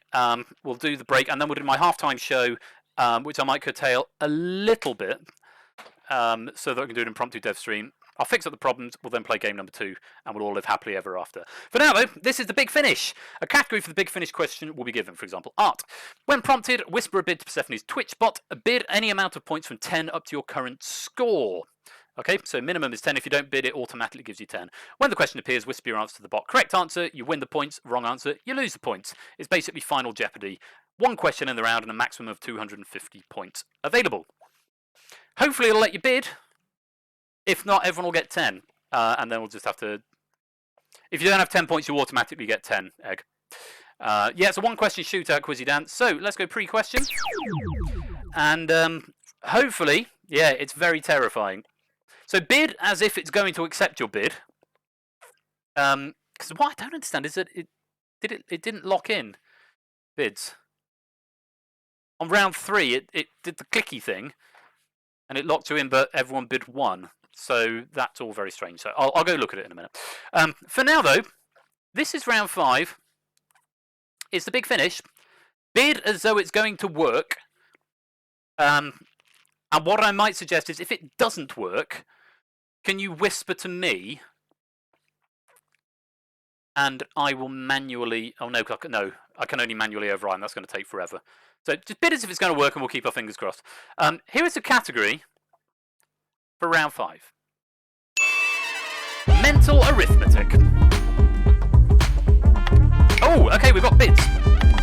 Whether or not they're actually going to count, I don't know. It might not like it, but it is certainly accepting your bids. If you don't bid, you're automatically assigned 10. So El Guapo and Puzzle Dan didn't get a bid in there and are going to be assigned a bid of 10. Everyone else, their bids are going to remain a mystery until a little bit later on. So, I can't really count some maths for anything. That's a good point, Brig Bother. Which means I'm going to have to go back and watch the VOD and manually adjust scores. Oh, that's something for me to do at some point next week. Okay. Unfortunately, no, I don't think I can see if the bid's got through because nothing's public. It's all stored internally. We'll find out.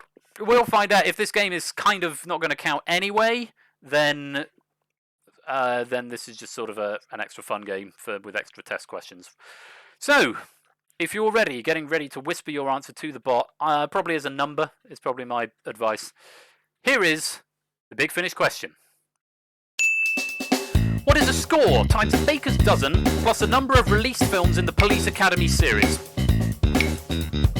Yeah, I agree, theory of game. Time to add some logs. Puzzle Dan's got an answer and you need to answer.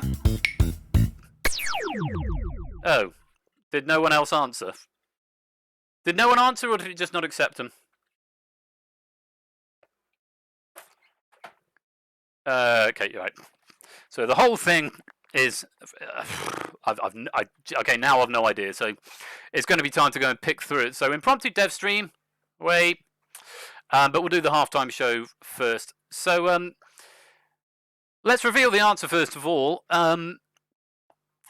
So yeah, there's 20 in a score, 13 in a baker's dozen, and 7 Police Academy films. The answer is 267. That's what we were looking for. But, of course, for whatever reason, it's not accepting answers now. So it's going to be really interesting to see how many points everyone loses. So this game is now officially not going to be canonic. The whole thing broke and I'm really depressed about it. So let's go through them anyway. And see what happened. So starting, and I dressed up all nice. I'm going to change for the next game. El Guapo didn't get an answer in, so that's wrong.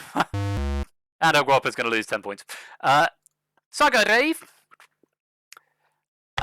put 26, which is also what? Did you put 26, Psycho Dave?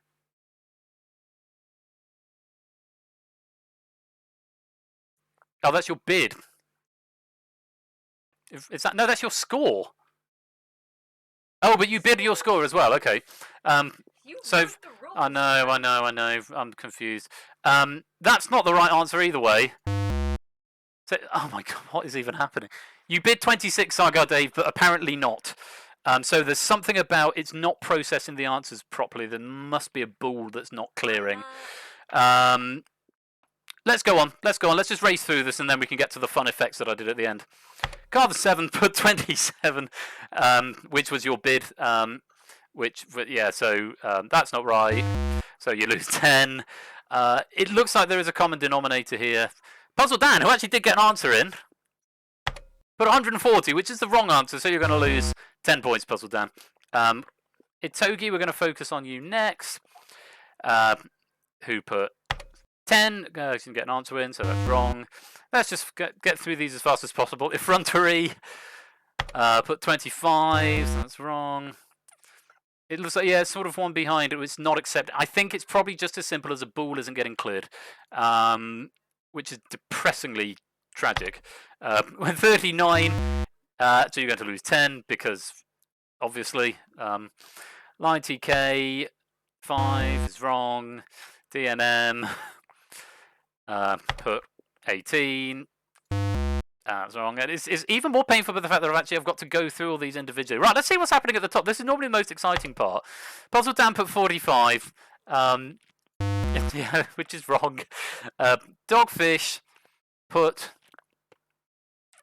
76, which is wrong, which means you lose 10. And Weemuz put 76, which is wrong. Oh, sorry, Quizzy Dan. I'm in the wrong place of mind. Despite my new monitor, it can't make up for incompetent programming, I'm afraid. Yeah, I was thinking I probably should have changed that to mental maths and movies, but academic in this case, since this game is kind of not going to count. But sorry about that. We will play the second game, but not before I've done the dev stream. Thank you for playing. I'm really sorry it's broken. It was working last week, and something's obviously crept through. I've obviously made a little change and then not tested it.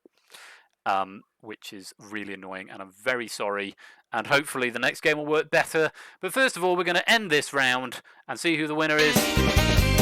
It says Weemuz because I haven't implemented a tiebreaker yet. So we must dogfish. Tied in first. Those points aren't going to count moving forward. It means I'm going to have to watch the VOD and manually override them. Right, guys. What we're going to do is go to a break. I need to get another glass of wine. I need to get out of this suit because I'm absolutely baking and put something sensible on. We'll come back. I'll do a Royal Flush's halftime show where I will talk some more with you about stuff. I'll do my magic trick. I've got a big announcement I need to make. That's very important and exciting. And then we're going to do other things as well. But first of all, we're going to take a little ad break. So sit tight. Thanks for playing the first game. Don't go away. I will be back very, very shortly.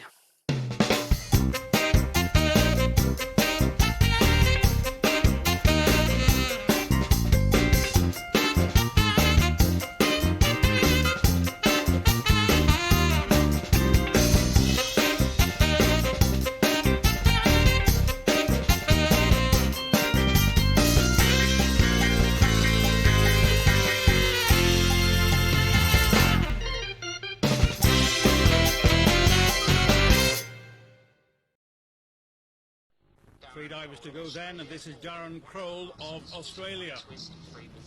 Oh, that's a good dive. 642.2, and now Petit of Canada. Oh, even better. This final really hotting up.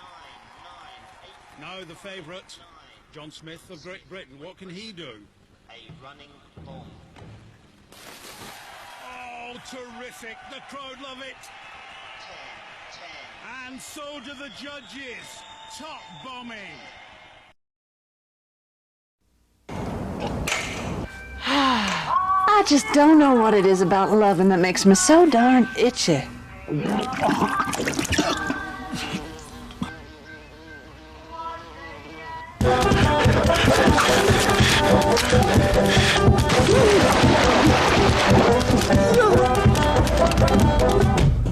Wycliffe, John, I'm arresting you for breach of contract.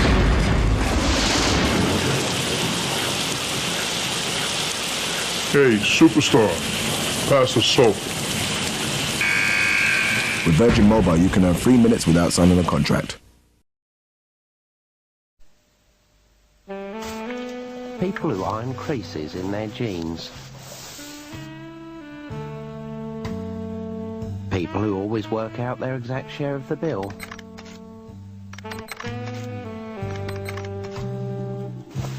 People who fold their gym jams. They're not going to like this at all.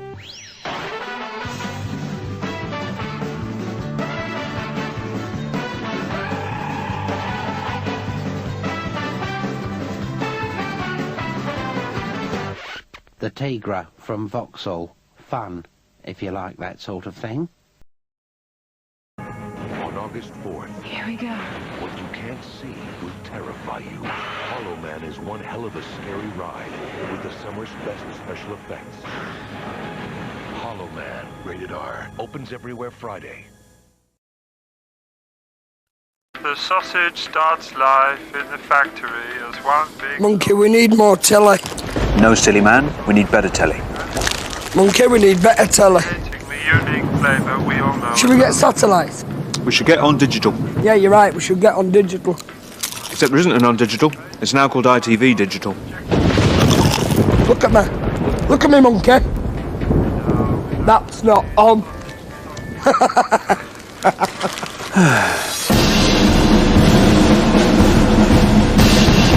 Don't you find crisp does taste better than crisps?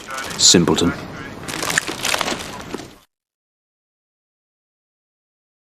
So, as you can see, adverts from the 90s were a little bit weird, and a lot of them haven't aged very well at all. Yeah, that's a thing I'm doing now after the show. In between the show, I'm going to do an ad break. DMM, yes. If you want to send me requests for adverts, I'm happy to try and fit them in. I've got the next 4 episodes already planned out of adverts that I like from the 90s, but... yeah, if you want to send me some adverts, then do so. I didn't bother to go and change. I went to get wine. I thought that was more important. Yeah, we're on the Royal Flush's halftime show at the moment, Aspera. So will be a little while. Welcome people to the stream. I'm sorry that was such a train wreck in the second half. I hope you still had fun and it was relatively entertaining with us answering the questions anyway. If anything, actually, for round 4, it meant more people got to take part, although obviously round 5 completely broke. So what I am going to do is go into a spontaneous dev stream after this, before we play game number 2. I'm going to fix it and test. No, it's 100% exclusively my fault, Aspie. It's very kind of you to suggest it's not my fault, but it absolutely entirely is my fault. No, it is. Stop saying it's not my fault. It's completely my fault. I have 4 pairs of glasses out. I swear we have this conversation every time I wear them. Yeah, I have 4 different pairs of glasses. I just happen to wear these were the most game showish for tonight. Royal Flush's halftime show after the adverts. It doesn't have a theme tune, but it does have a webcam. Yes, more game that I made in a minute, Aspera. We're doing the halftime show first of all.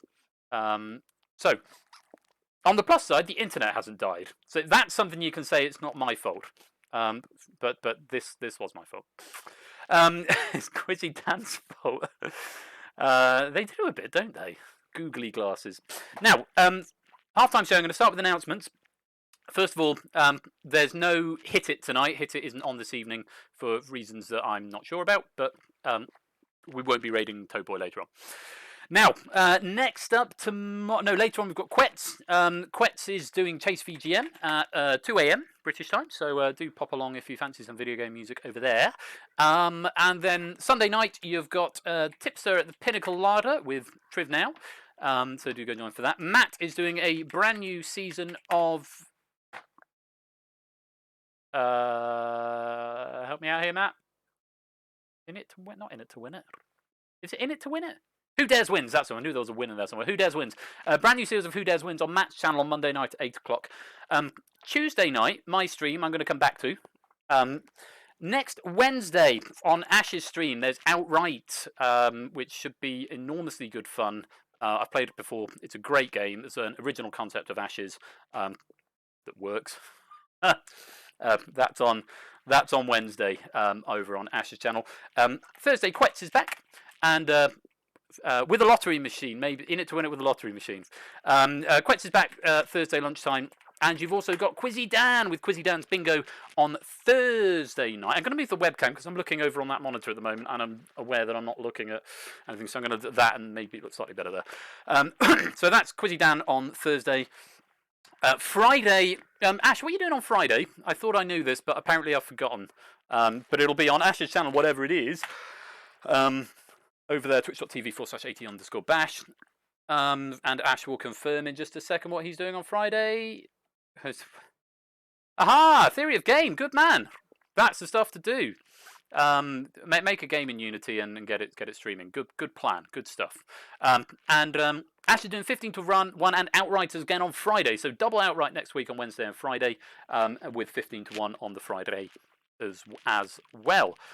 And then I'm back next Saturday, of course, with more Google That. Hopefully working. Hopefully it'll be working before the end of tonight and we can enjoy a second game. That'd be good. Now, the special announcement, which I mentioned in the Discord server earlier on, which I should probably plug. If you're not a member, you can come and join it. You can hang out with us. You can put your birthday in there now. There's a new thing in the Discord that lets you add your birthday, and you'll get a special message from the bot that will ping you on your birthday, and let everyone else know as well. So that's nice and communal. So do pop in and come and say hello. Now, big special announcement on Tuesday. Now, as you know, I'm going up to see my parents tomorrow for a few days. I haven't seen them since probably New Year. So it'd be good to go up and see them, spend a few days with them. We're up there until Thursday. Tuesday's my regular stream slot, and I don't want to cancel it, but I'm away from my main build machine, which is what I normally do all my streaming from. I have done things at my parents in the past on pre-made builds and like Danger Zone 1, but I don't want to risk doing the stream on my running a game in Unity on my travel laptop, which isn't as powerful and doesn't have as much stability. However, because I'm going from the south of England, or south of the UK, to the Midlands of the UK, there's someone who's a little bit nearby to my parents, relatively speaking, compared to where I am on the south coast. And so, after a little bit of logistical working out of how we get around it, doing the social distancing thing and being safe and all the rest of it, Tuesday night, Megs and I, Mrs. Flush and I, are very excited to say that we will be meeting up in person with Ash the Bash. And we will be going to a pub in Sheffield. This is all Ash is doing because that's his area of the world, his part of the world. So we're going to be meeting up, the three of us. We'll probably be going out for dinner, having some drinks, and then at 8 o'clock, live from the pub in Sheffield, we are going to be doing an AMA. And that, for those of you not in the know, an AMA is an Ask Me Anything. And we'll run it on my channel, and I'll do something with the Twitch coin to enable you to ask questions. But yeah, the three of us will be doing an Ask Me Anything AMA on Tuesday night at 8 o'clock. And to cap the night off, AMA we're anticipating probably take 60, 90 minutes, depending how many questions you've got. We'll be finishing it off with a little bit of a pub quiz style thing using Triv Now, which is the app that Tipster uses for his Pinnacle Larder on Sunday nights. So that's going to be Triv Now, following an AMA with Ash, Royal Flush, and the Royals. Ash and the Royals, live from Sheffield on Tuesday night. It'll be very casual, very friendly, very chill. I'm really excited to actually get to go and meet Ash. I've known Ash for probably coming up for, is it 4 years now? 3 years? 3 years? 4 years? End of 2017. 3 years coming up. Yeah, so it's great to be able to actually go and meet people in real life. So Megs and I will be going up on Tuesday, probably having some dinner, and then we'll be streaming from about 8. So if you've got anything you've wanted to ask us, whether related to our work or to the streams or to anything else, it's an Ask Me anything you like, to any of us, including Megs on that, make sure you tune in on Tuesday for that. Right.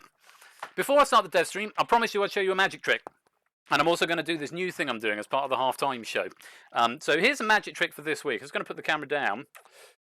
And you can see my RGB keyboard just before I tuck it away.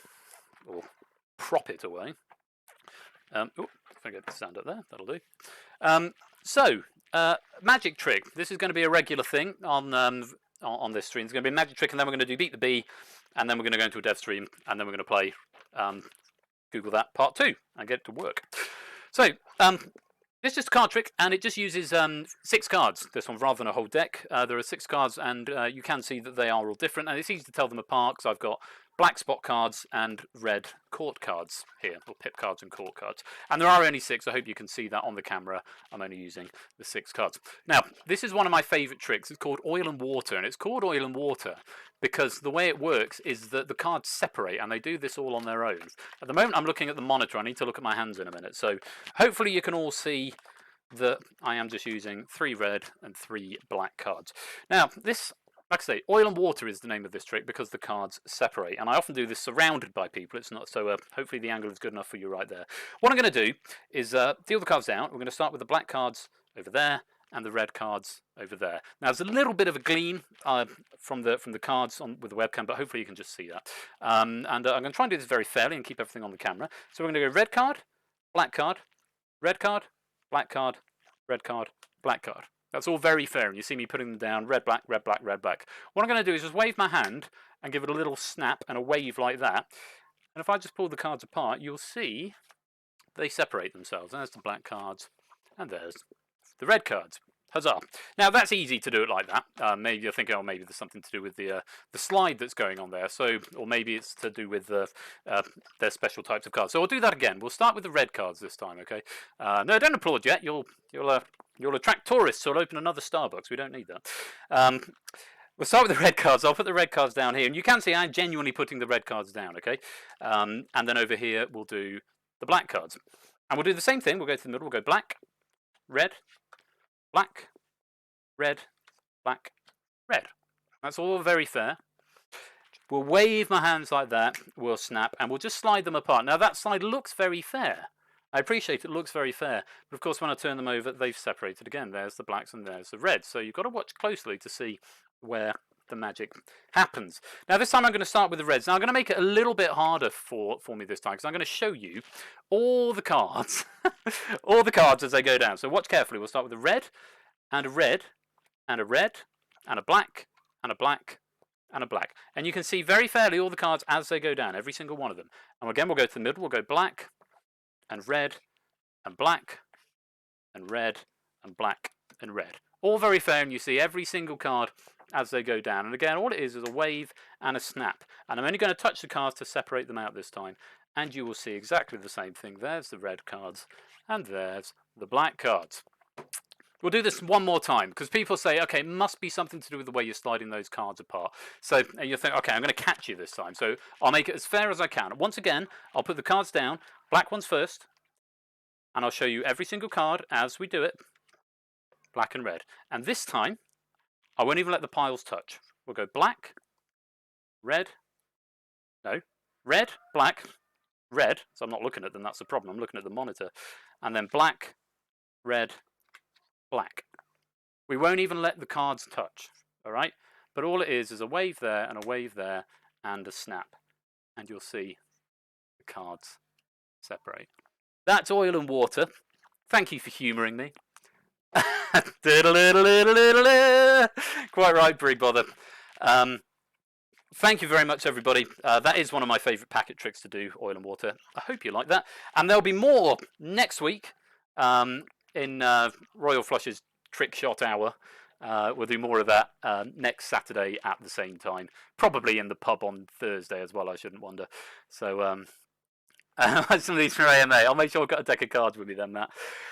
Now, final thing that I'm going to be doing before I go to the dev stream as part of the halftime show. That's a Rubik's Cube. How did you do that? Magic. This is a Rubik's Cube, and this is a game I came up with earlier on called Beat the Bee. Okay, Beat the Bee. And I'm starting to think I should probably do the magic trick, then the announcements, and then Beat the Bee, or the other way around. Very well, yeah, that's a fair answer. So I'm going to give this tube a shuffle. And I promise you I'm going to go to the dev stream afterwards. I'm still working out how to do this halftime show. The object of this is I'm going to play Flight of the Bumblebee. It's a piece of music by Rimsky-Korsakov. It's about 1 minute and 16 seconds long. And I've got that length of time to solve the Rubik's Cube. And you're going to keep score and let me know what score I'm on week to week. So if I solve it before the track ends, that's a win for me. Otherwise, it's a loss for me. Hopefully you think that's suitably shuffled. I'm just going to bring up VLC, which is there. There it is. Right. Fish timekeeper and play. Nice. Okay. Can I solve the Rubik's Cube in under a minute? I've been able to do this in practice, but now I feel the pressure is going to be a problem. But I'll give it a go. Theory, yeah, if you want to get your cubes out and play along at home, you can absolutely do that as well. That's absolutely fine. Yes, if only there was a piece that was 1 minute long. In fact, the minute waltz is not actually 1 minute long. It's meant to be about 2.5 minutes. But here we go. Ready? Everyone, if you're playing along at home with your cubes, here we go. 3, 2, 1, go. I imagine there are probably people in here who are speed cubers and significantly better at this than I am. I am not a good Rubik's Cube solver. But I can do it, and I can do it in under a minute. Whether I can do that on the stream remains to be seen. I'm playing for pride here, rather than anything else. Right, I want to finish that top row before we get to the next sting. Right, okay, we're just about on time. Right, middle row next. The music is not helping. Okay, we're running behind now. Oh god, no, this is going to be a battle now. Because I'm one behind. I need to get some luck on the last rows now. Oh shit! Don't want to do things like that. Now, stay focused now. Head in the game, Ben. Need some luck here. No, I think this is going to not quite be it. Unless I get really quick at the end here. Oh, not quite. So that is a loss for me by about 3 seconds. Oh, that's really irritating. That was a few seconds there. I got nervous. My hands started shaking. Bother. Damnation. Well, that is 1-0 to the B. It's 1 minute and 15 seconds is that particular recording theory of game. It was very close, but yeah, I got stung on that one. Oh well. So that's going to be a new thing I'm going to start doing. Hopefully you'll enjoy that. Let me put my keyboard back in the right place. And let's do a dev stream. Impromptu dev stream and find out of what on earth is going on with this thing. So let me just switch my Twitch layout back to dev stream mode. I'm going to have to kill the camera in OBS because it uses the camera in the game as well. Okay, and then let's transition back to... In fact, let's go to game dev. Oh, of course I'm doing this on a new monitor now, so this might be interesting. Actually, I can just go integrated webcam and capture the screen. Right, let's pop that back over there and bring up the code as well and pop that over there. So now you all can see everything that's going on. I love having an extra monitor. Okay. Yeah, grab yourself a drink because I'll be a while. Well, maybe not, hopefully not too long, but... Right. Those were the things that I made changes to before. So what I'm going to do, I'll put it back in test mode. Oh yeah, the time is going to do weird things because of the clamps on the thing. I'm not changing them, so we just have to accept that that clock is going to look very strange. Right, let me just come out of maximize on play as well. What we're going to do, we're going to skip straight to round 3 in test mode. I do still need people in the lobby though. It does look kind of stylish, doesn't it? Right, we are in test mode, so that's good. I'll put some logs in. Put some more logs in up in round 3.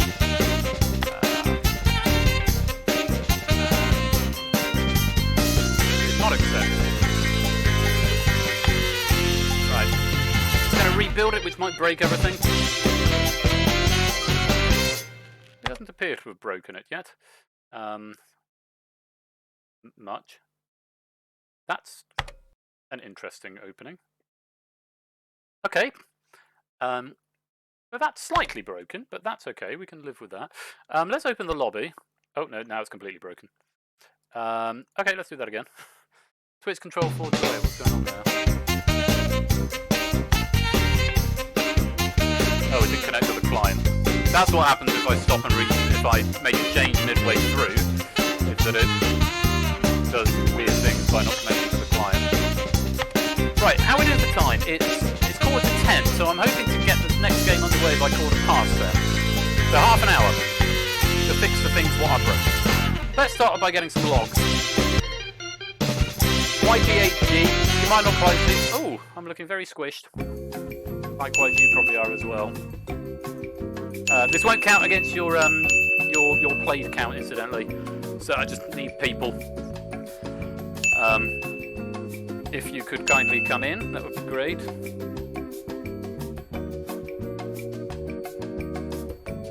Oh crap. 1, 2, 3, 4, 5, 6. Okay, that's enough. You can keep coming if you like. It's going to pick some people. Lot of page. Turn around to round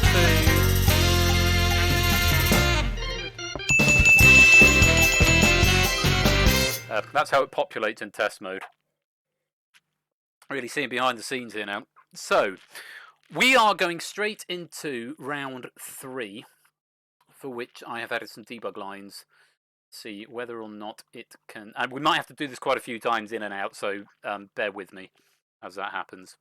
Right, where's my debugs gone? So it should now debug either bid accepted or bid not accepted. Let's begin the round. Crazy clock. Right, so we're in round 3, and here's your category. So you're trying to get a bid in for how many? So it's between 1 and 5, whispering to the bot if you're in the game. Here we go. I'm just going to watch the console.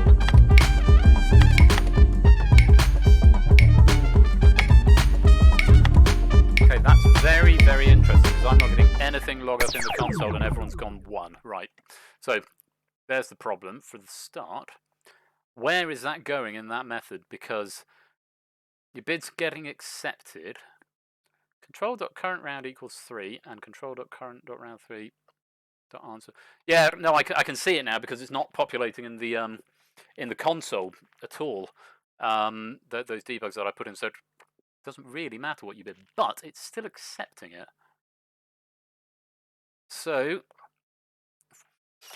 I'll tell you what did happen the other day, and it was very strange, and I don't know why, but something flicked. There was a ball that flicked as though it had been serialized incorrect, and I'm now thinking maybe there's another Boolean somewhere that is triggered that shouldn't have. So what I'm going to do is unhide all of these, and I'll do the same in round 4. We can always hide them again afterwards, because I genuinely think it might be as simple as I flagged the wrong Boolean. So let's just have a look at these and see what these say. They don't need to be. That one does, though. Okay. And if we have a look down here now. So what are the conditions for getting into anything? And more to the point, where is it going? Because it's definitely round 3. So it can only be going into there. It's whether or not answerable was true. Because if it's not, it'll be going somewhere else. The current round was definitely 3, though. So...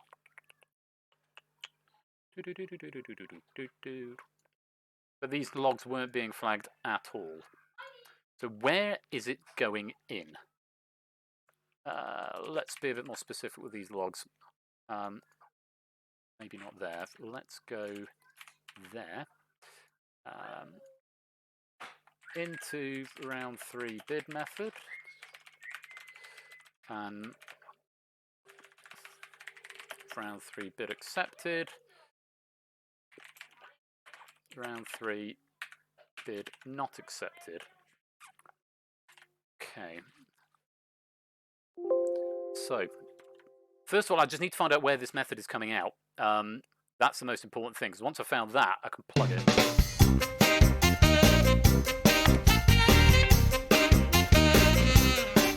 That makes me think, theory of game, that it might be something to do with this ball here. That's my theory. That's my theory. In fact, before we do that, let's test that theory straight away and go trying to accept an answer. Because my prevailing theory is that this is just some balls that have serialized incorrectly. Yada. Oh crap. I can't actually see what the lobby code is. RBJZ. RBJZ. Put it on C view so I can see who's in. Yes, this is what happens when you start messing around with games. It looks like this. We're still in test mode, so again, this isn't going to count against you. Come on, I need another 7, 8, 9, 10, 11. One more. Please, one more. Thank you.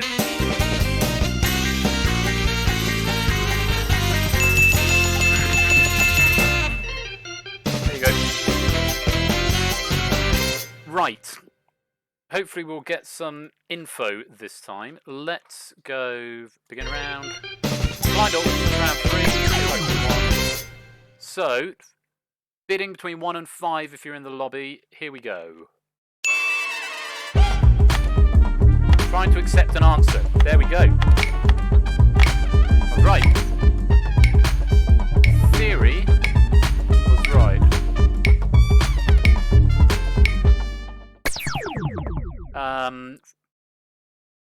You're absolutely right. Which means it's this ready for category Boolean. Because that ready for category Boolean should be true, and it's not. Likewise in round... Oh no, round 4 it is. And round 5 it is. Okay, so that might be something different. If... ready for category. That was the problem there. So, okay, so the first thing I need to do, and it's set to true. Look, it is set to true. So, why is it? Where is it setting to not true? I need to track down. Sorry, same again. Can you come? Oh, BICY.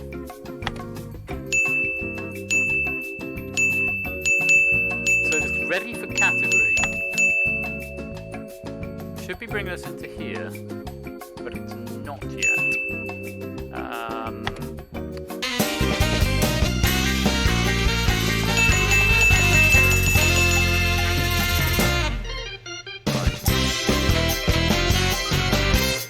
Show category.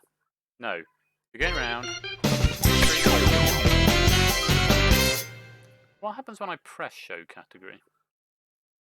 Start coding, display category. Ready? Oh. I know what it is. I know what it is. No, it's I don't have the last week's build. This is last week's build that I made some changes to rather foolishly without testing it. Slide 31. It's what it is. I put in a failsafe so that I couldn't accidentally click the wrong button at the wrong time by making that false. But I'd completely forgotten that that is contingent on that being true. And I think that is literally it. So when I said it was a ball in the wrong place, I think I was right. So what we're going to do, because round 1 and 2 were fine, so that needs to go there. And the same will be in round 4. I bet it's the same there. Yep, ready for category. Clock. Answerable false, so we'll put it there. Ready for category. And display category. Ready for category. This just means I need to be more careful with the button pressing. That's all. I put it in there as a failsafe and ended up breaking the whole damn thing. Right. I'm pretty sure that's the only thing I changed. God, Ben, why are you so bad at this? Right. Let's hide. No, let's not hide them just yet. I'll hide them at the end. What we're going to do, I'm going to do a run through. Hey, I think I found the problem. I heard. I just worked. Oh, well done. Do you want to do the cats? Thanks so much. Okay. Yeah. Just that one line there. CIPO.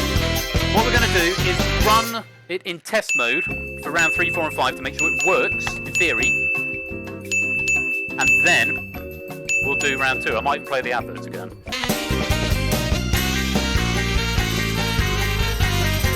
I'm going to need more wine. I might get gin and tonic in a minute, actually. Oh, populate podiums. I need to do that. Yeah. Right. Let's see if this works. It should go straight to round 3. Blind auction. 3 question 1. Right. 1 to 5. Whisper it to the bot. Let's see what comes up. Here we go. Excellent. Round 3 bid accepted. Perfect. It was literally that. This might me wanting to have all my inspectors really tidy. Right, so they're all test questions. Whisper the answer to Persephone's Twitch bot, and hopefully this will work just as it should do. Do I reset podiums on this one?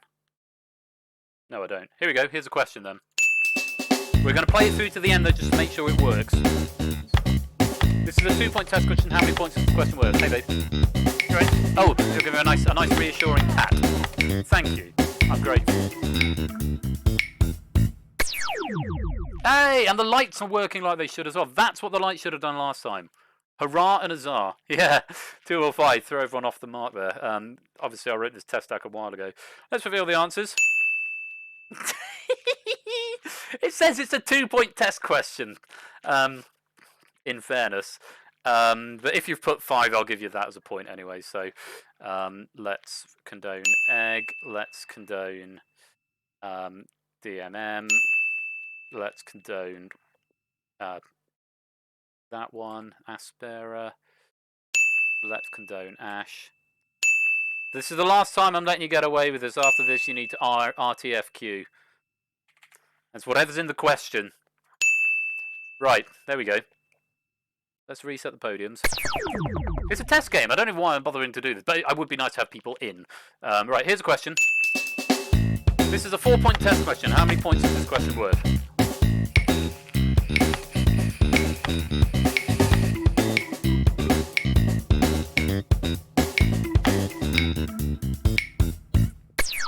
Reveal the answers.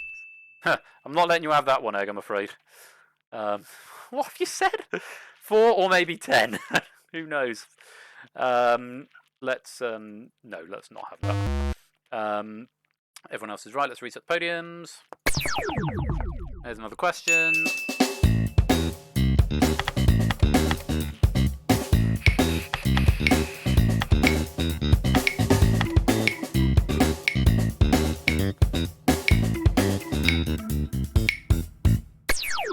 Real answers. 6. 6 with a bracket. Okay, yeah, I've got to let you have that, haven't I? You can have that, and you can have that. And let's reset the podiums. Good. And show question 4.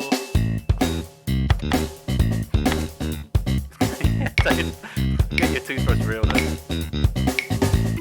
I don't think we do need that stylish timer kept egg.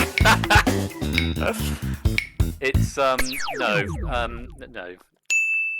Wrong answer at bash 8. Nice. I'll let you have that one, Ash. But not theory of game, because wrong answer is wrong. Reset podiums. 1, 2, 3, 4 people still need to get out. Sorry, need to bank their money. Sorry, Ash. Here's your last question. People have spoken. Sorry, mate.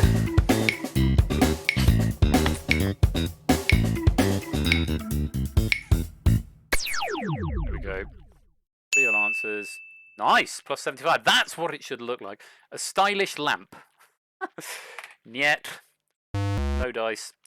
And 8-man key. No dice. So we reset the podium. End of round 3.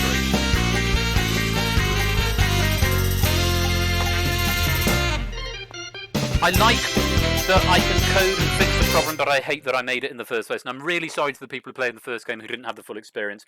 And I hope you're going to stick around for game number 2. Come back for game number. Come back. He hasn't got down to 38, which makes me slightly sad, but never mind. Let's see if round 4 is now working. A bit on the buzzer. Race through this, so it's a bit between 1 and 10 is what you need. Here is category for question. No, open up the right class. Round 4. Here is the category for question 1. Test category 6.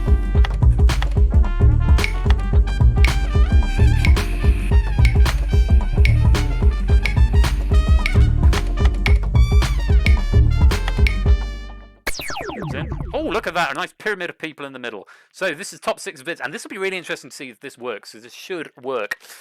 Here's your question. First to buzz. This test question, the answer is 1,725. Brig Bother was the first to buzz. God knows. That is not the right answer, I'm afraid. Oh, let's reveal it first. 1,725. We're going to reject it because it's wrong. And hopefully, there you go. Brig loses 10, and the people who weren't eligible get 5. So that's how that round works. It'd be interesting if no one gets it right. Let's reset the podiums. And show the next categories. Easy one for 5 points, test category 4.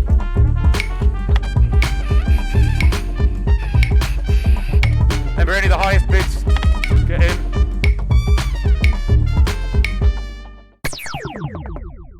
Okay, there's 1, 2, 3, 4, 5 people bidding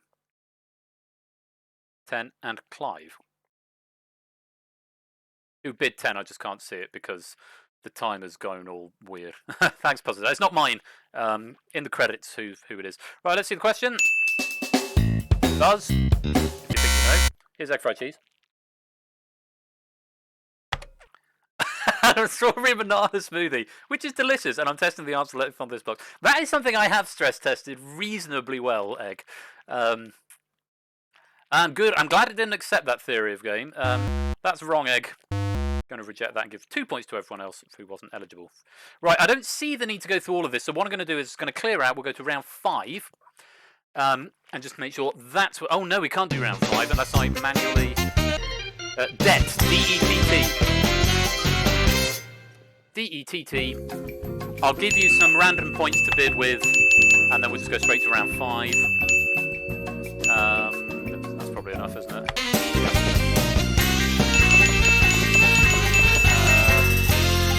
Right, podium position to adjust. Add this value. Manually adjust player score, and manually adjust player score, and manually adjust player score, and manually adjust player score, and manually adjust player score, and manually adjust player score, and I can't do infinity. It won't work. Let's just do 8 for the memes. Manually adjust player score. Hang on. Oh yeah, that was Ashes. Manually adjust player score, and manually adjust player score, and manually adjust player score, and manually adjust player score, and manually adjust player score. So it's all to play for. Over 9,000! I never learned how to read. Right, you got some points to bid with. Actually, I'm going to give Clive Legend some more points, because otherwise he won't be able to bid. So that seems very unfair. Oh, I didn't give you enough. Give you some more. That's quite fun. I'm not going to lie. Oh, no, don't adjust the round. Don't want to do that. Let's give Ash some more to play with as well. There we go. Right, you've all got points to play with. Let's begin the round. It's a big finish. So, bid points from 10 up to your maximum bid. Let's have a look at the category. Sorry, Matt. Do you want some more, Matt? Are you feeling left out? There you go. Right, here's the category. How do I show category? Oh no, because I'm on round 4, that's why. See, I did program it reasonably well. Here we go.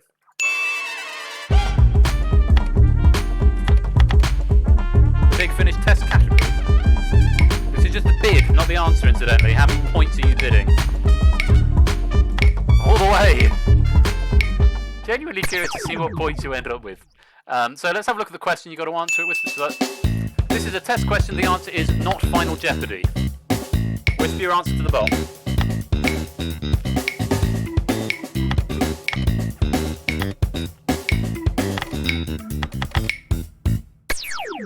Theory of game just out of time there. So let's reveal the answer. Not Final Jeopardy. Let's go through these then. Carl the 7th. He put First Jeopardy. That is the wrong answer. You lose 20 points. Let's focus on Side Dave. You put not Final Jeopardy. That's the right answer. You're going to get 84,651. Next. Spira. You put...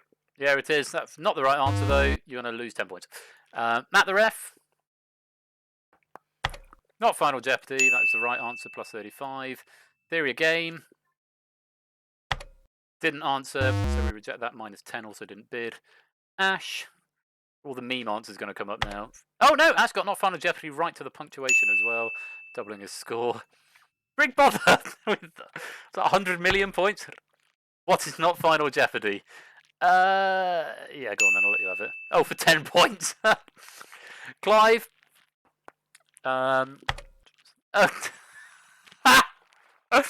Okay, fine. Actually, if this goes in full screen mode, would that... No, it still wouldn't show in full screen mode. Never mind. Let's come out of maximise. So that is definitely not the right answer. Lose 6,125 points. JPB. Not Final Jeopardy. That's the right answer. Plus 49. Keshi Head is next. Not Final Jeopardy. That's right. Egg fried cheese. There's 45 points. What is Final Jeopardy? Yep, that's good for 10 points. And DMM. Wheel of Fortune? I'm afraid not. Lol, losing 69 points. So, that is the end of the round, and let us look at the final scores. Great Bother is the winner. With 100 million and 10. Oh! Curl Error 28, operation timed out after 30,000 milliseconds. Failed to get profile image for egg fried cheese, reason request timeout. That's a new error. And my webcam's frozen as well. Let's just ignore that error. And carry on as normal. What the hell that was all about? Apparently it's trying to get your profile image again, egg fried cheese. No idea what's happening there. But so now we end the game. Do you want to see some different adverts? Because I need to get more wine and I need to take this tie off. Do you want to see some more adverts before we play the actual proper game? More adverts? You up for more adverts? For more adverts. Different. I've got different adverts. I've got them lined up.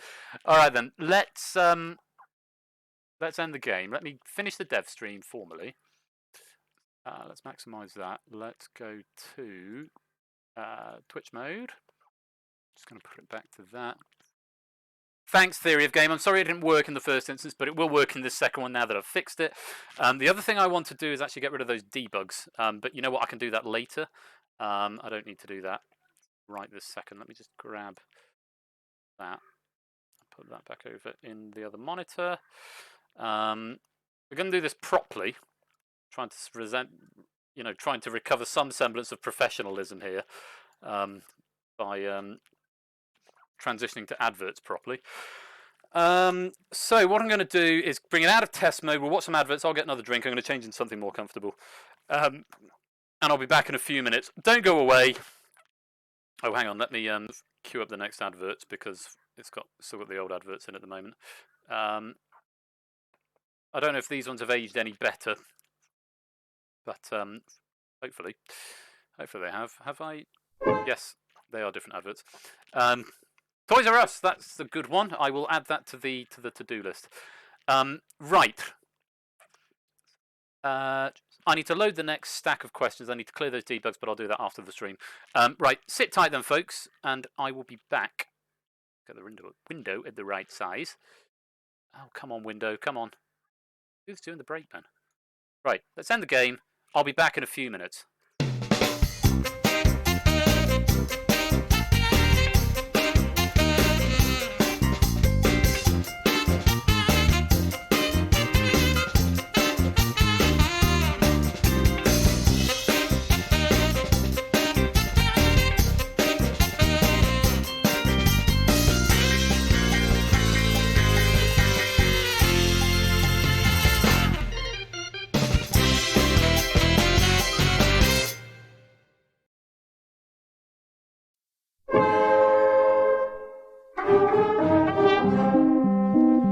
Beware the jadder man, my dear, when the moon is fat.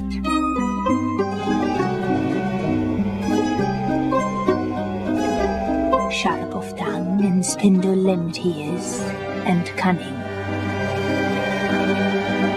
With sweetened talk of schnapps and mets and the deliciousness of judders. But schnapps though sweet as teeth, my love, and sharpened ones at that. Beware the jadder man, my dear, when the moon is fat. Jadder med diamets och schnapps. Morning, madam. Oh, customer service manager, you've been promoted. I told you I'd put a good word in with the boss. Thank you. Can I give you a hand, madam? All right, love. I'll see what I can do for you as well. Now, where are the tea bags? I can show you if you like. Oh, word spreads fast, doesn't it? Come this way, madam, and I'll open this till for you. I'm afraid I can't promise anything. At Tesco, we're constantly trying to be more helpful. That's why if there's ever more than one person in front of you at the till, we'll always aim to open another. Would you like some cash back, madam? No, thank you. I can't be bought, you know. Tesco, every little helps. There was a ship all the other pirates feared, even Black, Blue, Red and Yellowbeard.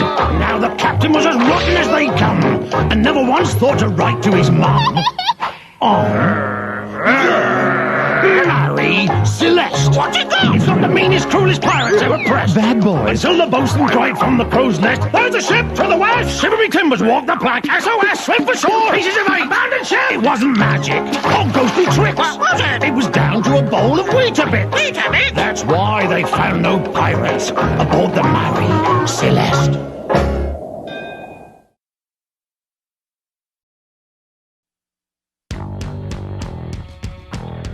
Cole, what's wrong? Don't move. Don't make a sound. I want to tell you my secret now. I see dead people.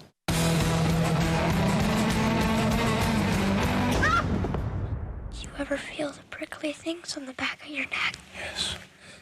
That's them. The Sixth Sense, rated PG-13, starts Friday, August 6th. This is Runsil Quick Dry and Wood Stain. You can't miss it. It comes in a tin with Runsil Quick Dry and Wood Stain on it. It protects and it's rainproof in about 30 minutes, which means in about 30 minutes your wood's rainproof and protected. So if you've got wood to stain and you want it to dry quickly, use Runsil Quick Dry and Wood Stain. It does exactly what it says on the tin.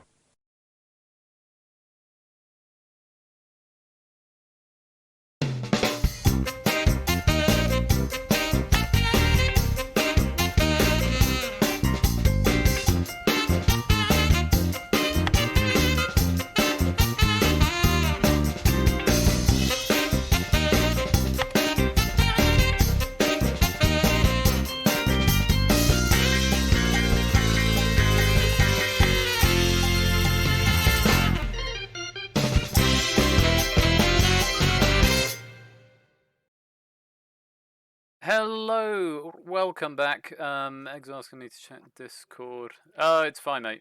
It's all good. Thank you for the words of support. I'll read that properly later on, but yeah, it's just frustrating. Eggs just sent me a nice supportive message, which I'm very grateful for. But it's just frustrating more than anything when these things go wrong and everything was working, and then I've made a change with the seemingly to make life safer, but it's actually ended up breaking it. But hopefully the spontaneous dev stream wasn't too tedious, and it is 10:15, which is when I said I wanted to get back onto the second game. On the downside, I have used up a second set of adverts, so I've already got a set for an extra set for next week. I've got 3 sets that are edited, but it's fine. You got the extra adverts for me going wrong. So anyway, I'm going to stop twittering on. If you'll want to play the second game of Google That, which will work with the actual rules, I'm not putting any exceptions in. Thank you very much for the 500 bits there, effrontery. That's very kind of you. Yeah, it's much appreciated, especially given it's not quite gone as planned tonight. I've been building up to it like all day. Or week, in fact, and it's just such a stupid error to make. But these things happen. I'm not going to let it get me down, and I'm going to press on with the rest of the game, and hopefully we'll all have a good time. Thank you for the 500 bits, so very, very grateful to you. If you want to play the second game of Google That tonight, you need to come and join the lobby, and you can do that now. PK, DD. Hopefully there won't be any problems. I've taken the tile because it's too hot. And because normally what I'll do, I might put exceptions on people who played in the last game on this one, but because it's a non-game, it's not going to count. And what I'm going to do is I'm going to have to manually do it because it's all sort of player prefs. Manually go through and adjust your scores. Yeah, looking at this, about half the people have played a game either this week or last week, and half the people in the lobby haven't. So what I'm going to say, I'm not going to exclude people. But if you play the last game and that was good enough for you, and you think, I'm not going to have another go at this game, I'll give someone else a chance, then maybe you drop out of the lobby if you want to. I'm not going to ask people to do that. I'm going to let you decide, because it's not fair of me to exclude you from the next game because you didn't really have a proper game the first time around. That's my line on it, and I'm going to let RNG pick the rest. Okay? Yeah, it's difficult to know. I can't really justify keeping those scores in play. On top of which, Matt the ref is apparently on 757 points despite not having played any games. Oh, hell. Which means I'm going to have to reset it anyway. Because Matt the ref hasn't played any games, so it can't be on 757 points. So it's obviously tagged it, even though it's in test mode. I don't know why it's done that. I thought I told it not to. That's the way it goes. Just type the code again to leave effrontery. PKGD. There you go. So, yeah. It's not you breaking it, it's all on me, Matt. All on me. We'll get it to the end of this loop and then we'll pick another 12 players to come and play the next game. Hello, Sealy Ray. Welcome to the stream. Lovely to have you here. Looks like my bot has given up the ghost as well. Go, final score 4 hours. No, I'm not going to go flat scores. I'm just going to disregard the game and not count it towards it. In the same way the pilot doesn't count. In fact, I'm inclined to say tonight's game that this game might not count either, just because I need to reset the scores in the lobby. Welcome to the stream, Sealy Ray. Where have you come from? It's lovely to have you here. I don't think I've seen you around before, but you're very welcome here. Yeah, I'm tempted to reset them for this game because I'm going to have to manually reset. It's just easier just to start fresh next week and say this is an extra warm-up for the episode 1 where things break. I don't know. I'll give it some thought. I'm not going to make a decision right now. I could manually have the scores after this game. Sit out fairness for a moment. Fair enough, Puzzle Dan. Thank you very much for being a good sport on that. Bothers Bar, patron under an alias. Keep it under your hat. Certainly will. Well, it's lovely to have you here. You're very welcome. Has my bot gone to sleep? Oh no, you are here. Yoshi's here as well. Hello, Yoshi. And Mithers. Yes, Mithers like Smithers. Other people who've joined and populated on the slave bot there. I was going to start it after the loop, 2 loops ago, but I think we've got enough now. So 21 of you in the lobby. It's going to grab 12 of you, and then I've got to do my host thing. So let's lock this lobby up and go to the stage.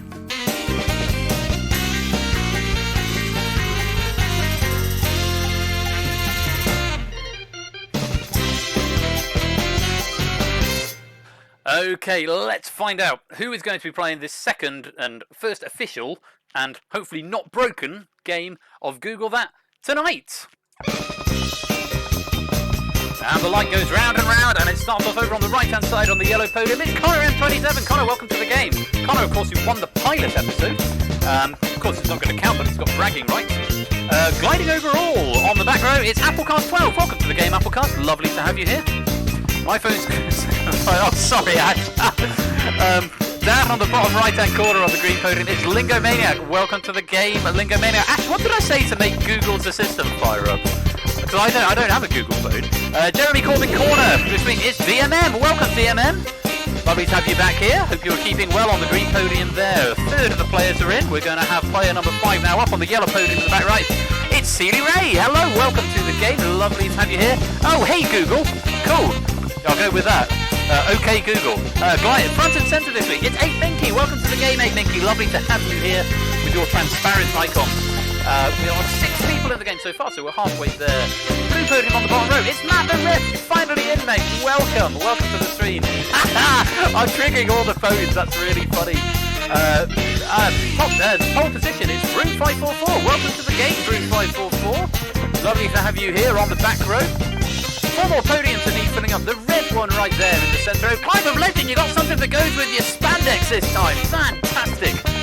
Lovely to have you here, Clive. Welcome to the game.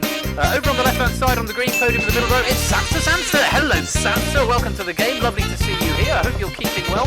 2 more spaces that require filling. Finishing off the front row on the yellow podium, Egg Fried Cheese in his yellow outfit. That is going to work out nicely for you. And 1 more podium to fill that blue podium right there in between Clive and Samster. It's Zyguy Dave. Welcome everybody to the lobby. I hope you're ready to play Google That.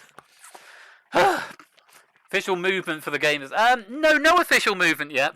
Yeah, sorry everyone who's not got in tonight. I feel ready. What I would ordinarily have done there is, but I know there's a few people who are in for the first time, and a couple of first timers here as well, which is great.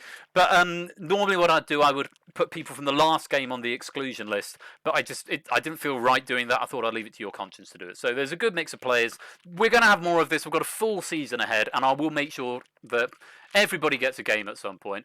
RNG, it just does its thing. Yeah.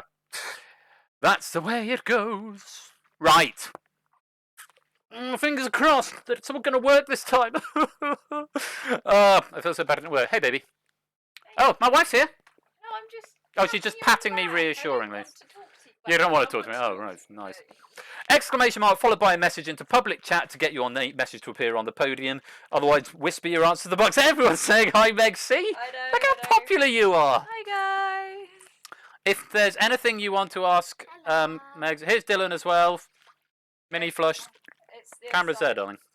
Hello. Hi, mate. Go clean your teeth. Teeth time. Yes, this is dog. Anything you want to ask, Megs, by the way, we're doing our AMA on Tuesday, just a reminder, with Ash the Bash, live in person. The three of us will be together in one room. It will be very, very exciting. The end of the world. Celia Ray, this will be the only time I'm on the top row. Maybe, who knows? Who knows how it's going to go. Save it for Tuesday, Clive. No, it's an AMA question. You've got to save it for Tuesday. Right. Everything whispered to the bot. Follow the instructions. Let's have a great time. The past game is behind us. Let's think positive. Let's begin the round. It's the early bird. You get a multiple choice question. The question will appear in the chat first. Very important if you're a new player, it appears in chat before it appears on the screen, especially if you've got big latency. So keep your eye on the chat. As soon as the question's live in chat, the question is live. Don't complain at me if your question comes in after the bot says time up, because that's your time. You get 4 seconds reading time, then 10 seconds countdown time. Whispering either A, B, C, or D to the bot. The first 5 correct players will score 10, 8, 6, 4, 2. If you're too slow, or you're wrong, you get no points. Whisper to Persephone's Twitch bot. That's very important. If your answer in public chat, it won't be processed and your message may be deleted by a moderator. Alternatively, click the Persephone's Twitch bot user, then the Whisper button. She's up there in the moderators list. That's all the rules. It's basically Danger Zone light without the Danger Zone. Get your answer in. It's multiple choice, either A, B, C, or D. Whisper to the bot. Let's go pre-question. Fingers on buzzers, everybody. The very best of luck. We're going to play Google That for the second time tonight, and hopefully it'll all work. Here we go. Here is question number 1. What colour appears opposite white on a standard solved Rubik's Cube? A, blue, B, yellow, C, red, D, green.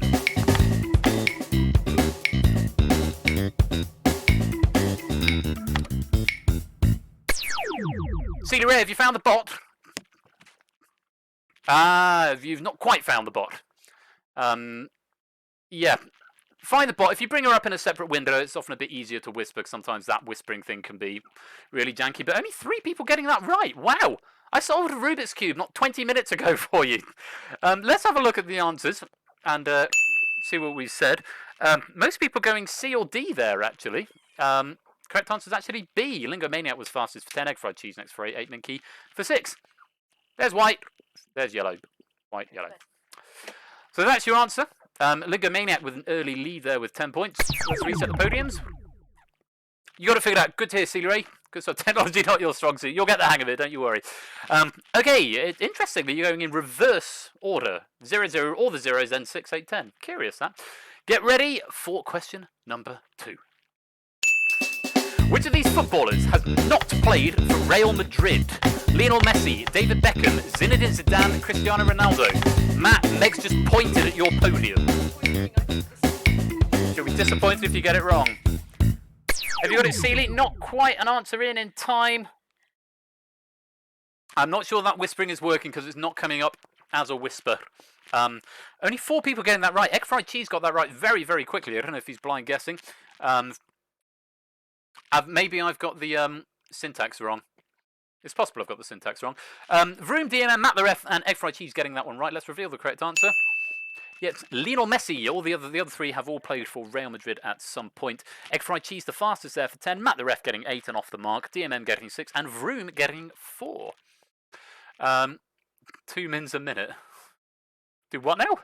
Can we take 2 minutes a minute? That don't make no sense. CD Ray, you're having the same problem that David J. Bodycom had a couple of weeks ago. I'm assuming you're using some external app to whisper. Because we had that problem before. If you just use the Twitch interface to whisper to the bot, which is often easier if you're not on mobile. So yeah, if you're on mobile, CD, then you might have a problem. You have to switch to desktop, possibly. You're on mobile. Yeah, that would explain the delay. Yeah, it does say mobile not recommended, sadly. Although Vroom is on mobile and apparently getting through. The only thing I can suggest is whispering it to the UI interface. I don't know if you can switch to desktop. Sealy Ray. Well, I mean, not to worry. I mean, if you can get it working, I'm happy to carry on. But if you can't, I can replace you with someone. Because I can do that now. Please don't apologise. I'd rather not replace you. I'd rather you were able to take part. I don't want to have to replace you, but have a go at fixing it. See if you can get the user interface up on the on the thing. That's a really technical answer there. Let's reset those podiums. Give it another go for question number 3. Fingers on buzzers, everybody. Here's your question. In which year did Richard Nixon resign as US President? 1974, 1972, 1970, 1976. You only need the letter.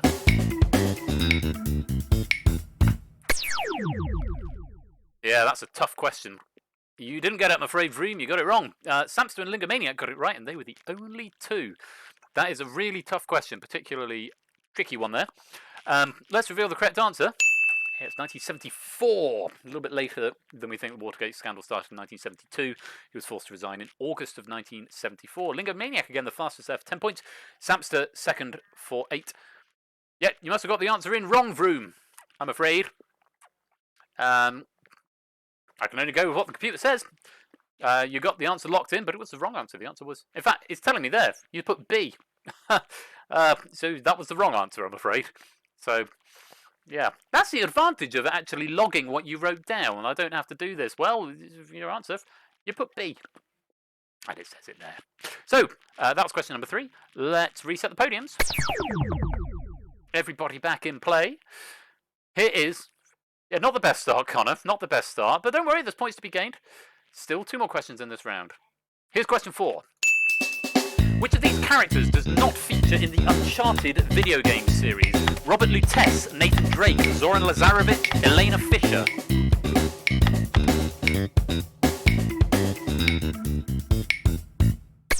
Everybody, apart from Sealy Ray, getting an answer. And Sealy Ray, how are you getting on with your mobile issues? Vroom, if you continue to tell me you've got an answer in when you've got the answer wrong, I will pick someone else to play in your spot. Please stop berating me because you get the answers wrong. Because it tells me what you put. Okay? Applecast has got some points. Applecast got it right, as did Samster, as did 8 Minky. Everybody else getting that one wrong. Let's reveal the correct answer. It was A, Robert Lutece. Are you attempting to load your desktop? Well, if you need a few minutes, Sealy Ray, let me know and we'll let you in. They'll be good to get you in. Cut to the ad break. Go to the ad break again. I can't go to the... oh, I could go to the ad break, I suppose. Samster was first for 10 points. 8 Minky was second for 8. And Applecast finally getting some points on the board, getting 6 points. Yes, the answer was Robert Lutece, who featured in Bioshock Infinite. The other 3 all appeared somewhere in the Uncharted series. We're going to give Sealy a minute. I could put the music back on, couldn't I? The hold music. Give me a second. To find this. Audio, soundtrack, lobby populate. No, not lobby populate. Lobby music. There we go. So I can do this.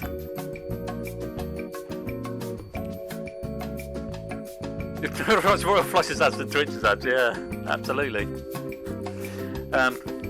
We'll put some lobby music on. Your call is important to us. Thank you for calling Google that. Your call is in a queue.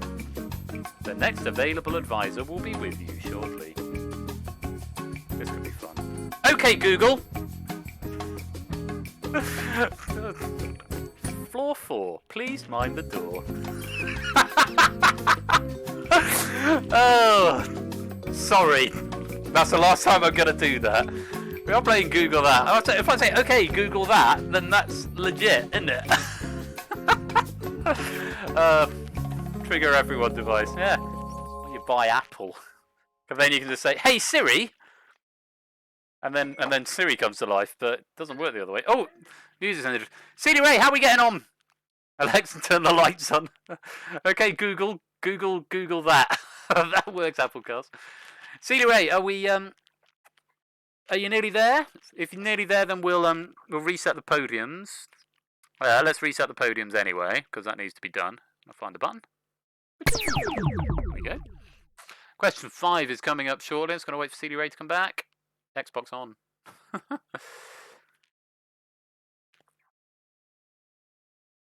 CD Ray?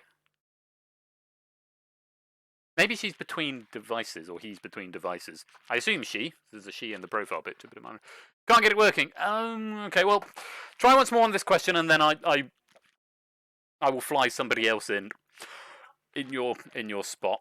Sorry you've not been able to make that work. And say the disclaimer for mobile play, it is there, but it's not your fault. But thank you for being upfront about it.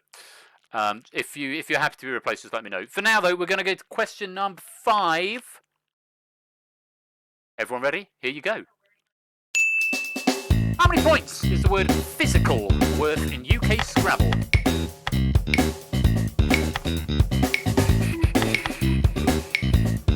A20, B18, C19, D21. Probably should have said that, shouldn't I? Egg not getting an answer in time. Saigo, Dave Samster, and Lincoln Maniac getting that right. Clive Legend off to a flying start, indeed. Right, let's have a look at what the... yeah, quick maths. Let's have a look at the answer. It's 18, believe it or not. Yeah, 18. So P is 4. H is 4, so that's 8. Y is 4, which is 12. S is 1, 13. I is 1, 14. C is 3, 17. No, P is worth 3, sorry. P is worth 3, H is worth 4, Y is worth 4, S is worth 1, I is worth 1, C is worth 3, A is worth 1, L is worth 1. Physical. Yeah, sorry, Lincoln Maniac, my bad. Saigo Dave getting 10 points there and finally getting off the mark. Lincoln Maniac getting 8, Samster getting 6, nobody else scoring. My dog-eat-dog final pays off again. Okay, Steve. Well, what we'll do next time we play, let me know, and I can put you on a preference list because you did technically get in this time. But let me know when you've got a desktop available. For now, though, just before I repopulate, I am going to replace you. Let me have a look at who else was on the list. Who's on the list who hasn't played yet? 8 Minky, Applecast.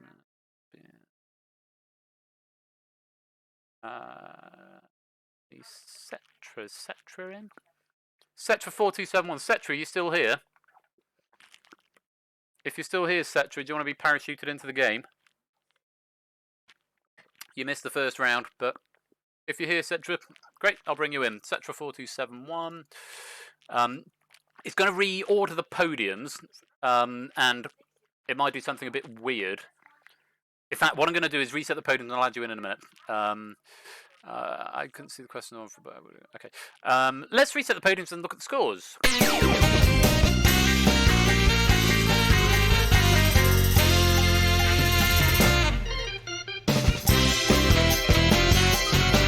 So at the end of round 1, Lingo Maniac is in the lead with 28, Samson's in second with 24, Egg Fried Cheese in third with 18. So they're making up the top row. You've got 8 Minka with 14, Saigo Dave with 10, Matt the Ref with 8, Applecast with 6, DMM with 6, Vroom with 4, and Clive Legend and Connor yet to score. CD Ray, I'm about to replace you with Cetra, so Cetra, hopefully this will just work. There we go.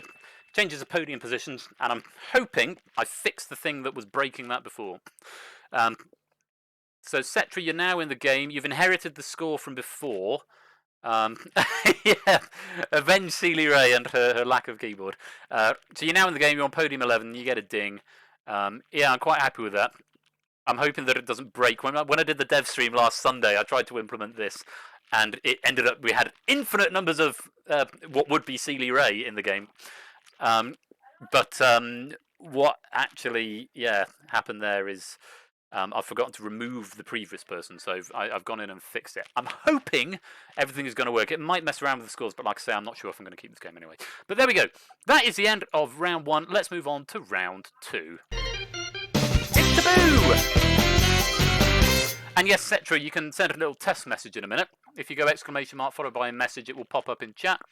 And I'll be able to see it on this view here, even though you won't be able to see it. So Cetra, just try exclamation mark followed by a message.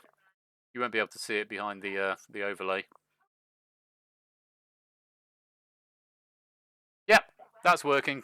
Well, yes, test text here. Perfect. That is working. A naughty message. Is that egg fried cheese? Egg, behave yourself.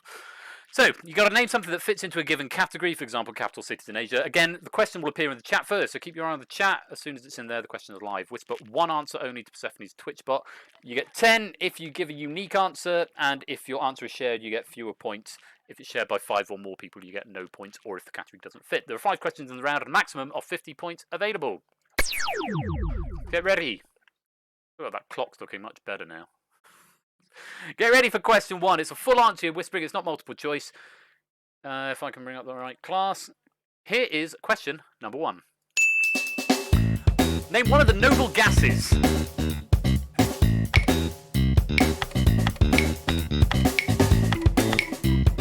You've only got about 6 to choose from, so I'm expecting some duplicates in this round. Vroom. Just out of time there, I'm afraid. Let's reveal what you've said. Neon, krypton, xenon, argon, helium, krypton, radon, krypton, xenon. So everyone who is there who got an answer in has got a correct answer in. Let's go through the duplicates first of all. So neon, how many people put neon? 1. 1, just Lingomaniac putting neon. So that's a unique answer, Lingomaniac. You are going to get 10 points. Congratulations, have 10 points. Krypton. Who put Krypton? 1, 2, 3. Samster, Apple Cars, and Clive of Legend. 3 of you putting Krypton on podium 1, podium 6, and podium 9. That is 4. No. 10 for 1, 6 for 2, 4 for 3. Yeah. That is 4 points for Krypton. Xenon. I'm assuming you've put Xenon. I can't actually see it, Egg. I'm just going to... Yes, you've put Xenon. That's why I put that thing in there. Lingo dodging the duping. I know, right? Egg put Xenon. 8 Minky put Xenon. Connor and Cetra also put Xenon. So that is 4 people sharing Xenon. 2, 3, 10, and 11. That's going to be 2 points. It's only 2, but it is still points. Argon, helium, and radon are all correct, unique answers. Which means you 3 are also going to get 10 points. 4, 5, and 7. 10 points for Saigo Dave, Matt the Ref. I almost said Radon then. And Dave, have some points. Nice. The answers you could have had there. Helium, neon, argon, krypton, xenon, and radon. Between you, you managed to get all of them. Well done. Let's reset the podiums. And here is question number 2. Name something Rick Astley is never gonna do in the classic 1987 hit that spawned the Rickroll.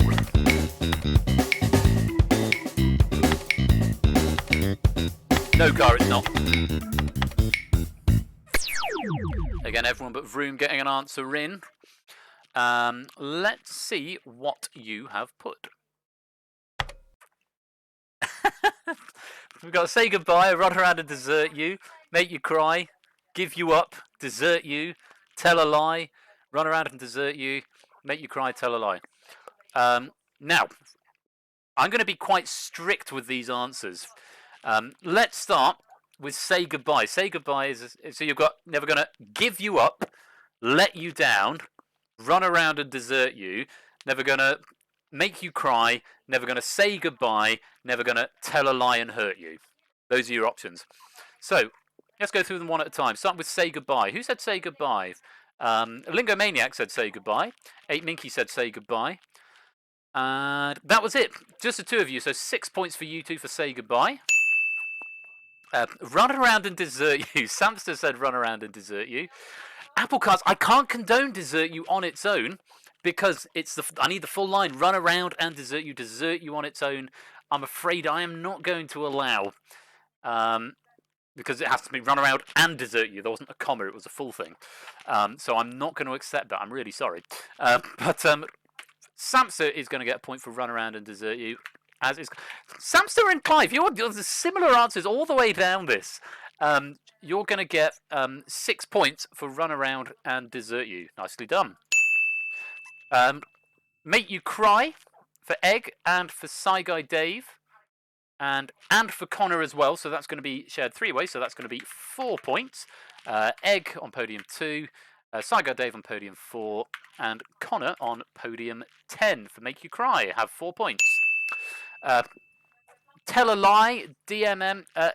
Actually, no, I've got to follow through with what I've said for Applecast. The full line is Tell a Lie and Hurt You. So DMM and Cetra, I can't give you that, I'm afraid. In the same way that I can't give it to Applecast for Desert You, because I've got to be consistent with my rules. So I'm afraid that is no points for you 3. However, Matt, the ref, with the absolutely iconic line of Give You Up, is the only person to say that, and he's going to get 10 points. Nicely done. Let me have a quick look at the chat. It is a good question. I did nick this one from Pointless, I'm not going to lie. Never gonna give you lies. No, run around and tell a lie. And unfortunately, Aidan Miller, we've already started the game and I haven't got another question bank, so you'll have to tune in next week at 8 o'clock when it won't break, and we'll have another 2 games then. Hello, Aidan Miller. Hello to you. You have been noticed. Nice to have you here. Right. Pointless feels public debate. It does a bit, doesn't it? Right, let's reset those podiums. And get ready, all of y'all, for question number 3. Name a DC villain who appeared in Christopher Nolan's Dark Knight trilogy.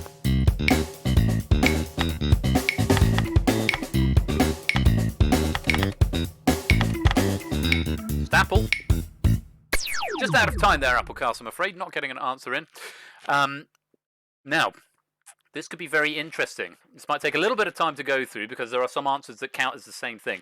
First of all, let's see what you've said. Oh, lots of people flagging on my automatic depopulous list as incorrect. 4, 5, 6, 7, 8, and 10 are apparently incorrect.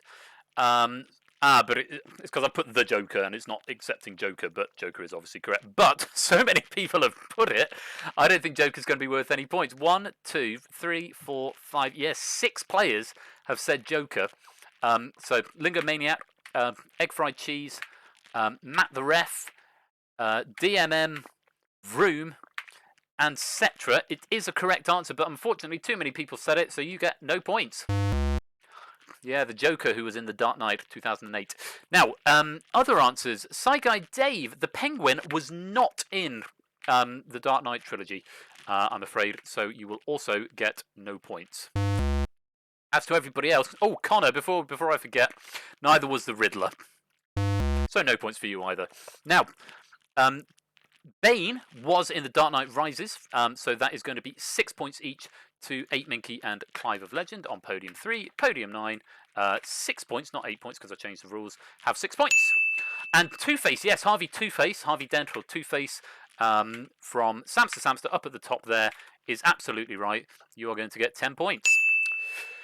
Oh, that wasn't too bad. Now, the answers you could have had there, you had Victor Zsasz, who was sort of criminal in Batman Begins, Sal Maroni, who was in The Dark Knight, sort of secondary villain, Catwoman, who classifies technically as a villain, or Selena Kyle is her other name, Carmine Falcone, or Falcone, or Falcon, who's another secondary villain from Batman Begins, Talia al Ghul, who was in The Dark Knight Rises, also known as Miranda Tate, Jonathan Crane, also known as the Scarecrow, who was actually in all 3 of them, Henri Ducard, also known as Ra's al Ghul, who was in the first and last, Two-Face or Harvey Dent, as has been answered, Bane, and, of course, the Joker.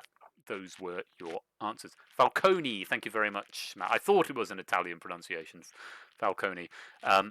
So, yes, those are the villains, and unfortunately, the Joker is not good for points. Let's reset those podiums. And here comes question number 4. Give the chosen name of a Roman Catholic Pope who was in office during the 20th or 21st century.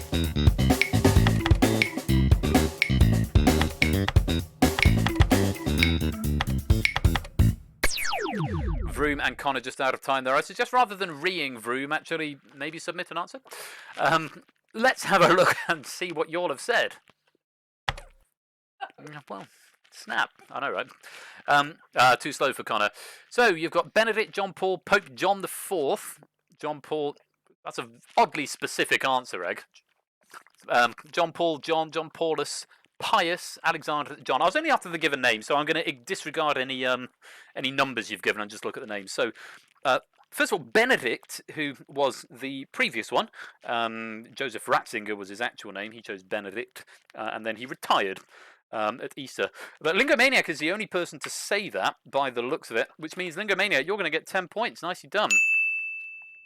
Now, there is some contention. I'm going to go through the answers at this point because you've got Leo, Pius, Benedict, John, Paul, John Paul, and Francis. Are your options? Francis, obviously, the current pontiff. There were about 3 Piuses. There's been at least 2 Benedicts. And there's been 2 John Pauls. But John Paul are all 3 different names that have been taken. So let's go through these. Egg has gone for Pope John. Matt the Ref has gone for John, and Cetra has gone for John. So that's 3 players each going for John on podiums 2, 5, and 11. That's going to be worth 4 points. As for John Paul, lots of John Pauls. John Paulus from Applecast. I'll give you that, Applecast. I'll overlook the us at the end.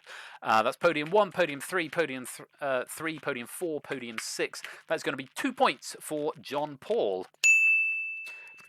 Pius, yes, there was a Pius. I don't know if he was the 10th, but you're going to get a point for Pius either way, DMM, and that is going to be 10 points for a unique answer. Alexander, unfortunately, there has not been a Pope Alexander in this century, Clive of Legend, so you are not going to get any points. Yes, Alexander was the, Alexander was the Borgia, the Rodrigo Borgia, was Pope Alexander the 4th or something. The TV show called The Borgias is really good, worth watching. Right, let's reset the podium and get ready for one final question. Here we go. Give the surname of somebody who has lost the men's Wimbledon final since 2000. I need the surname here. 3 seconds. Not everybody having a go at this one. 1, 2, 3, 4, 5 people abstaining from answering on this question. DMM, Vroom, Connor, Cetra, and Egg Fried Cheese. Yeah, I decided to mix it up a bit rather than just going for winners. Winners is easy, but somebody who's lost the men's Wimbledon final, maybe a little bit more tricky. Let's have a look at what you have said. Federer. And Mickey going for Murray. My goodness me. 1, 2, 3, 4, 5, 6 people putting Federer. I'm really sorry. You're not going to get any points because Federer has lost. He's lost quite a few times in the Wimbledon final. But too many of you said it. That is no points.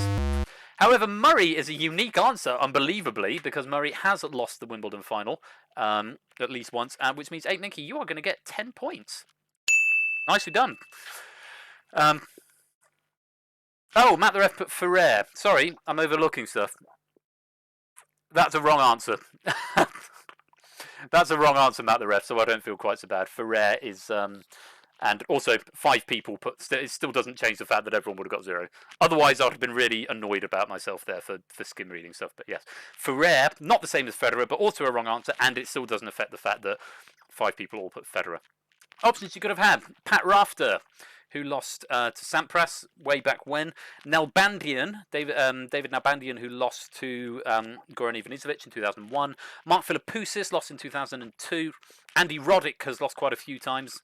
2003, 2004, 2009, I think. Andy Roddick lost in the final. Nadal, obviously. Federer beat Nadal 3 years in a row, and then Nadal finally beat him. Thomas Berdych has lost the Wimbledon final. Andy Murray, obviously, as 8Minky said, lost to... I think he's lost to Roger Federer and to Novak Djokovic, and he's also beaten one of them as well. Novak Djokovic has also lost a Wimbledon final. Milos Raonic has lost a Wimbledon final. Marin Cilic lost to Roger Federer a couple of years ago. And then last year, Kevin Anderson lost to Novak Djokovic, I think. Or maybe Roger Federer, I can't quite remember. I've got a bit of a tennis bend. I missed Wimbledon this year because I love Wimbledon so much. And because it got cancelled this year, I've missed it. So there's been a lot of tennis questions in the last couple of weeks. There we go. That's the end of the round, though. Let's reset the podiums and check the scores.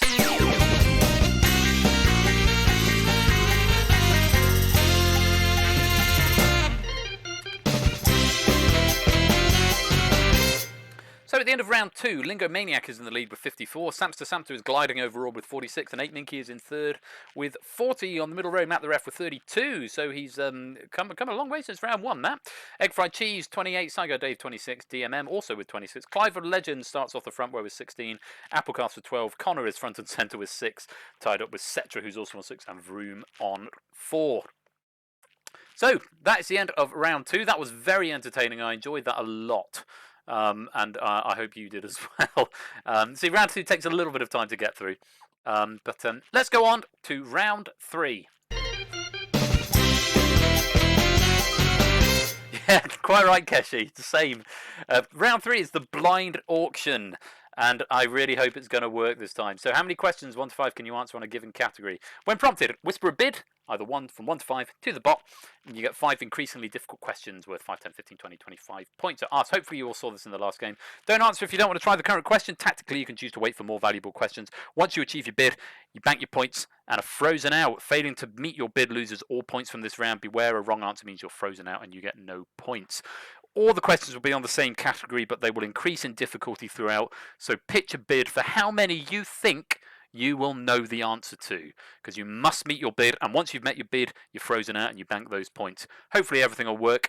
Let's go pre-question 1, and keep our fingers crossed that this all works. Bid from 1 to 5. How many questions can you answer on the subject of world geography? Whisper to Persephone's Twitch bot. A number from 1 to 5. If you don't bid, you'll automatically get 1. Just waiting for apple cars. There we go. Everyone's got a bid in. Yeah, it works. I'm going to celebrate by going to get more wine. Stay. I'm not going far. Going to the floors for celebration because I did something right.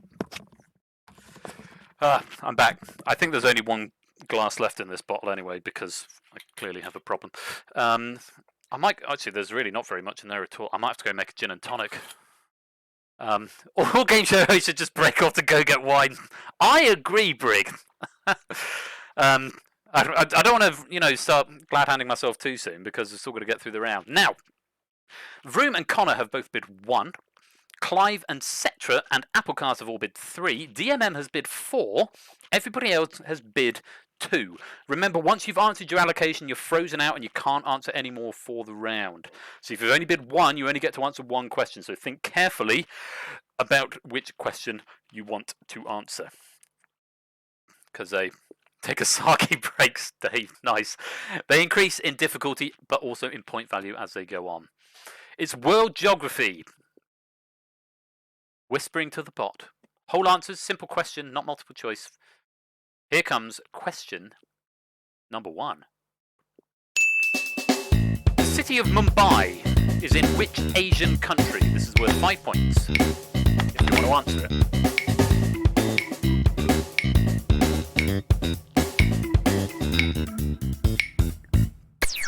Everybody else holding on for later questions. 1, 2, 3, 4, 5 of you answering that one.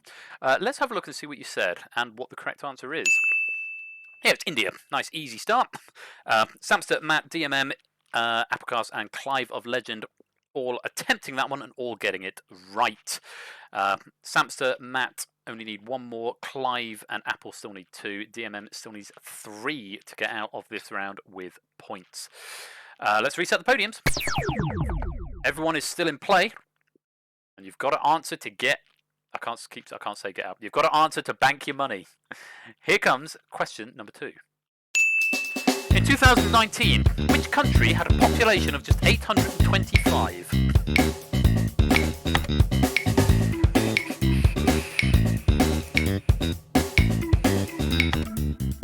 4 people electing to answer this question. Lingo, Samster, DMM, and Applecars. Vroom, just to let you know, they only get harder as they go on, and you must answer at least one, or you get no points for the round. Just to let you know. Lingo, Samster, DMM, and Apple all attempting this one. If Samster gets this one right, he will bank his points. Let's have a look and see what the correct answer is. It's the Vatican City, and all 4 players who answered correctly, and Samster getting out with his 15 points. I'm sorry, Ash, I can't not say that. It just feels so natural. Samster's banked his 15 points and is frozen out of the rest of the round, but he is safe.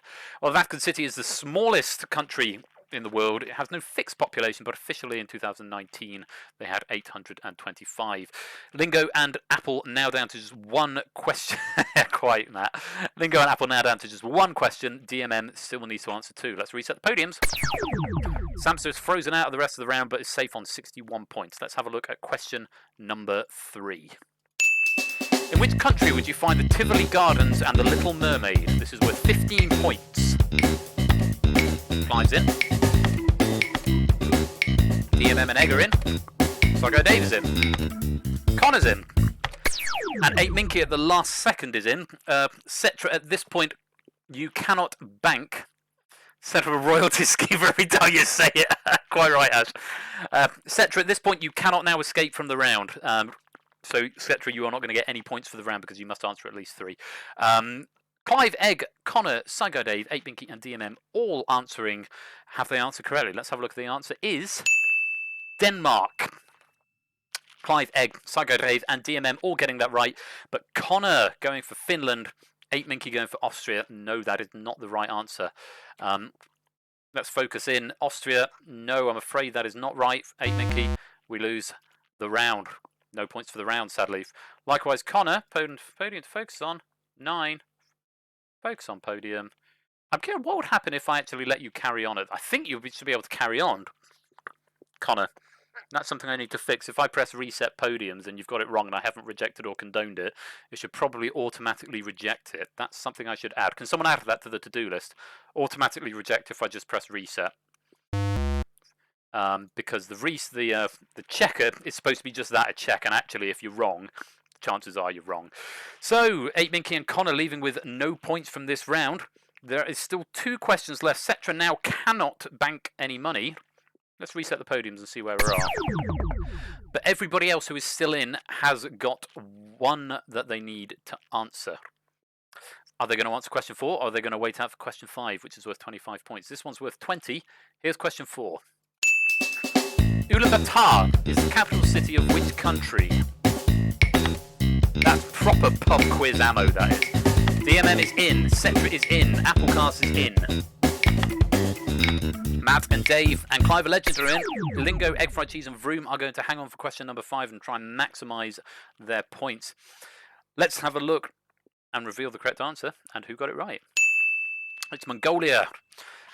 Clive going for Turkmenistan, Matt the ref going for Qatar, both incorrect I'm afraid, but Applecars and Saga Dave and DMM all getting Mongolia and all banking their points. DMM banking 50 points in this round.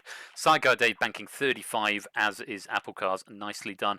But unfortunately, I do need to manually reject those answers because, because I'm incompetent apparently, and it should just auto-reject.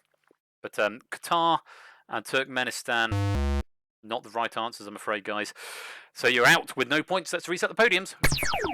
Only 4 of you left in. Cetra's still in. Can't bank at this point, Cetra. But Lingo, Egg, and Vroom still can. First, last, and very much in the middle. This could be really, really interesting. Here's question number 5. What comes next in this sequence? Bismarck, Pierre, Lincoln, Topeka, Oklahoma City.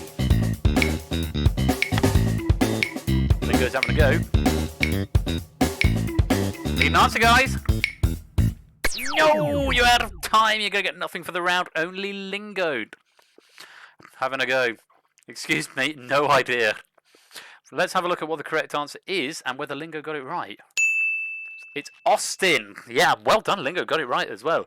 So these are going from north to south, capitals of US states. So you've got North, I think it's North Dakota, South Dakota, something else, Oklahoma, Texas. So Austin was the correct answer there.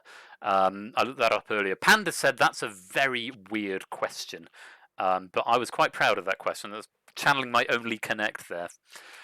North Dakota, South Dakota, Nebraska, that was it. Nebraska, Kansas, Oklahoma, Texas. Thank you, Lingomaniac and No Chibato. Yeah, DMM's glad he only went 4 and getting out on that last question. Very well played there, DMM, banking 50 points. But let's reset the podiums at the end of the round and see what that's done to the scores.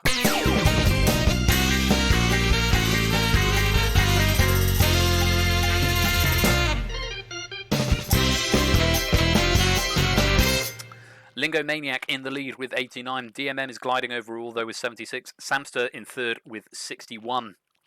Time with Side Guy Dave, though, so arm wrestling for the top podium position. Also on 61. Applecast with 47. 8 Minky with 40. Matt the Ref with 32. And on the front row, Egg Fried Cheese with 28. Clive Legend with 16. Connor with 6. Setra with 6. And Vroom with 4. Everything could change, though, as we go into round 4. As you well know, now that it works, and I'm much happier now it works. Much happier. Let's go to round 4. It's a bit on the buzzer. So a category and a difficulty we were given, e.g. history. Easy when prompted, whisper a bid, 1 to 10 to the bot. This is the number of your points you're risking on this question. Only the 6 highest bidders, or slightly more than 6 if there's a tie, will be in play for the question. If you're in play, whisper your answer to the bot. Answer first and correctly, win the points reward for that question. Wrong answer or no one in play answers, you lose the point risk. So very important that someone buzzes, otherwise you all lose your points. Plus, if a wrong answer is given, players who weren't in play get a bonus. So there are so many levels of strategy. No, you can only bid 10. You can bid less than your maximum score, Egg, but it's 1 to 10 on this round. It's round 5 you're thinking of. 1 to 10 is the bid for this round. And yeah, a lot of strategy. Because if you don't bid high enough, you don't get a chance to answer. But if you do bid too high, then nobody knows the answer. Then you're going to risk losing points. But if you buzz and you're not sure, you're going to not only lose points, but give points to other people. 10 points for a hard question, 5 points for an easy question, and half of that for the bonus. 2 points bonus for an easy question. So, lots to play for. Let's go pre-question.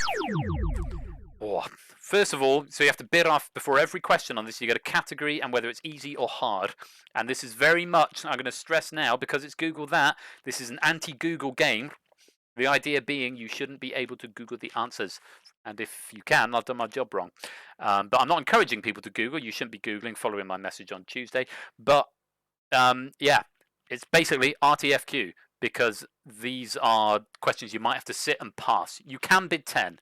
Yes, you can bid 10. Anybody can bid 10, even if you're only on 6 or 4, because you can get negative points. So, if you're ready, let's have a look at category for question number 1. It's music, and it's an easy question for 5 points. Get your bids in. 1 to 10. 6 highest bidders will get an opportunity to buzz. Why did the last one? I'm going to have to make a G&T in a minute. Google not invited, quite right. Okie dokie. So, 1, 2, 3, 4, 5, 6, 7 people in. Must have a tie.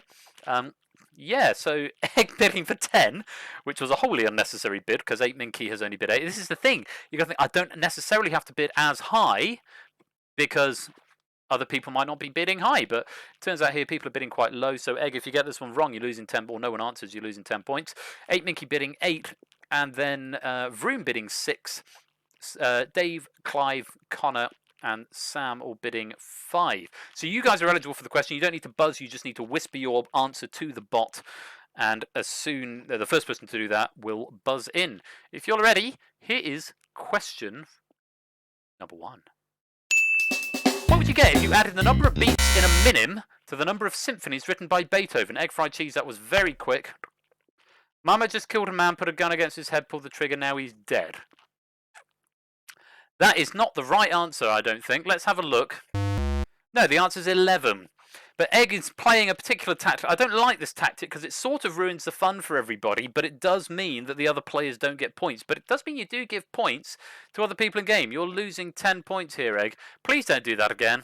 I'm not a big fan of that. Yeah, I mean, you can do that if you like, but yeah, you know, the novelty's going to wear off pretty quick. We're going to reject that answer. You're going to lose 10 points for that, and you're going to give 2 points to everyone who wasn't eligible. Lingo, Dave, Apple, Matt, and etc. Yeah, it's an interesting tactic. It's a tactic you can play, but it's not one that I would encourage. But in fairness, he has lost 10 points for it. Let's reset the podiums. Hasn't changed the positions at this point. Here comes category number 2. Business and commerce. It's another easy one. 5 points. Get your bids in.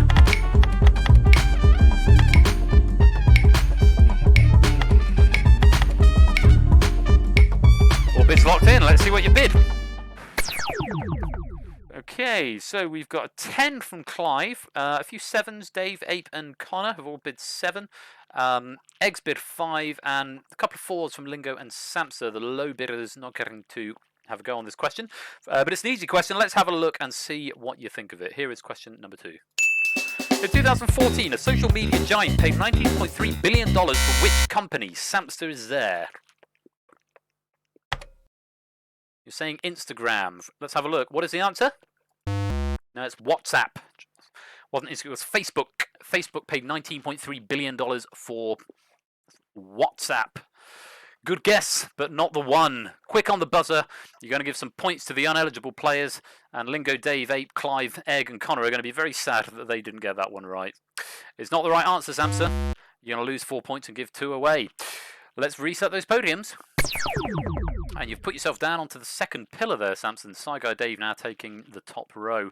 Let's have a look at category number 3. It's UK geography, and it's a hard question. 10 points available for this.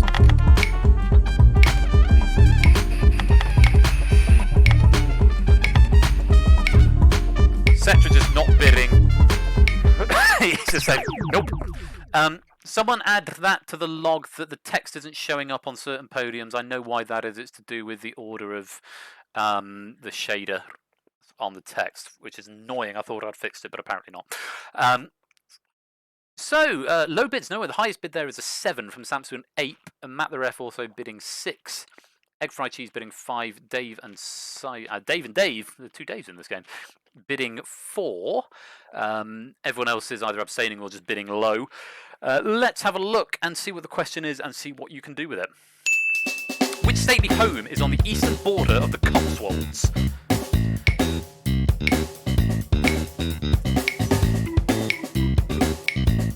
Is anyone going to buzz? No one. Hey, Minky's going to have a go at the last second. I volunteer as tribute. You're saving everyone else from losing points. That's very noble of you, 8 Minky. But that is not the correct answer. The answer is Blenheim Palace. Yeah, it's in Oxfordshire, just on the eastern border of the Cotswolds. Never been there.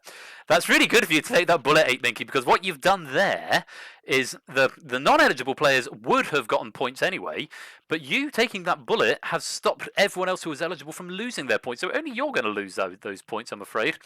And yes, you owe 8 Minky a great debt of gratitude, as he loses 7 points and you all guys all say the same, and everyone else who wasn't eligible gets 5. Lingo Maniac's very happy just sitting there not playing at the moment, letting his points accrue. You've got to get some questions right, guys. Let's reset those podiums and have a look at category number 4. It's cinema. It's another easy one. All the easy ones coming out early. Some hard questions coming later. Lingo wins by doing absolutely nothing. Get your bids in.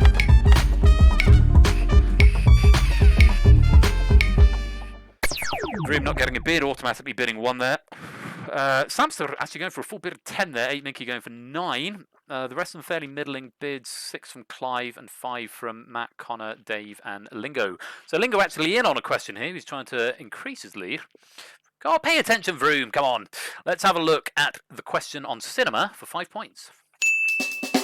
Who directed the film in which Samuel L. Jackson's character quotes Ezekiel 25:17?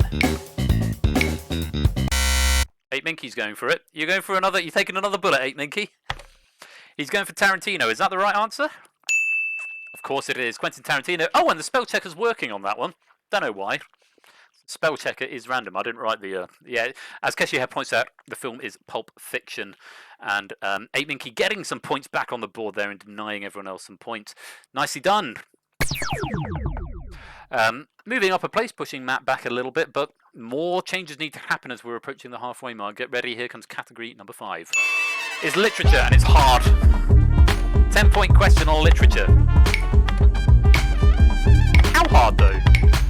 My judgment of hard and easy is very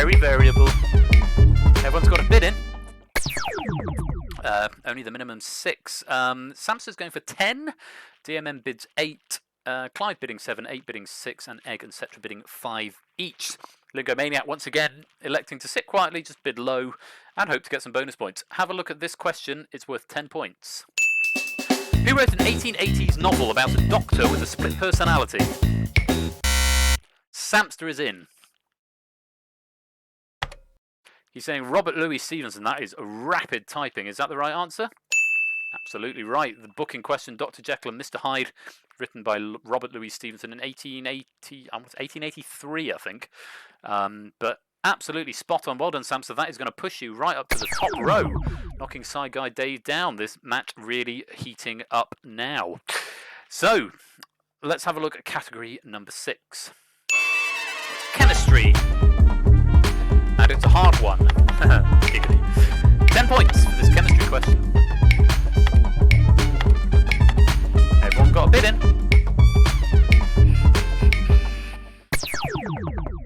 And again, the minimum 6, but a couple of people bidding 10. Both Egg and Cetra bidding 10 there. Samster bidding 8 and 7 each from Lingo, 8 Minky and Connor. Applecast just missing out on this question. Let's have a look and see what you make of it. Here you go.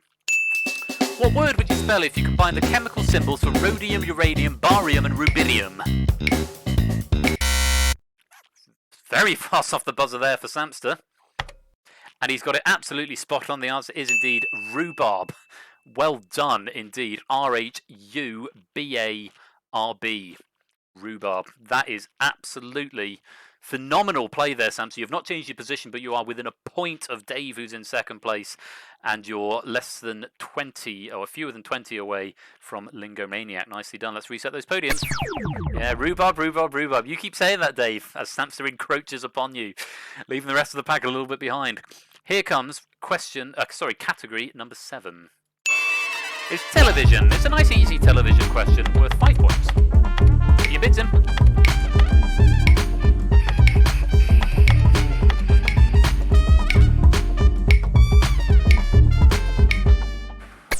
Abstained from bidding there. I thought this might be a bit of a split. There are 9 players in play, with 1, 2, 3, 4 of them bidding 10. Connor, Egg, Clive and Lingo. 8 Minky bidding 8, and then Dave, Samster, Matt and Vroom all bidding 7. So, an easy question, but can you get the right answer? Here comes your question.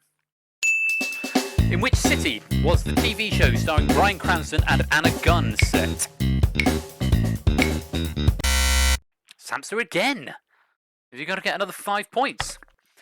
Albuquerque is what he's saying. Is that the right answer? Absolutely is. Albuquerque, New Mexico.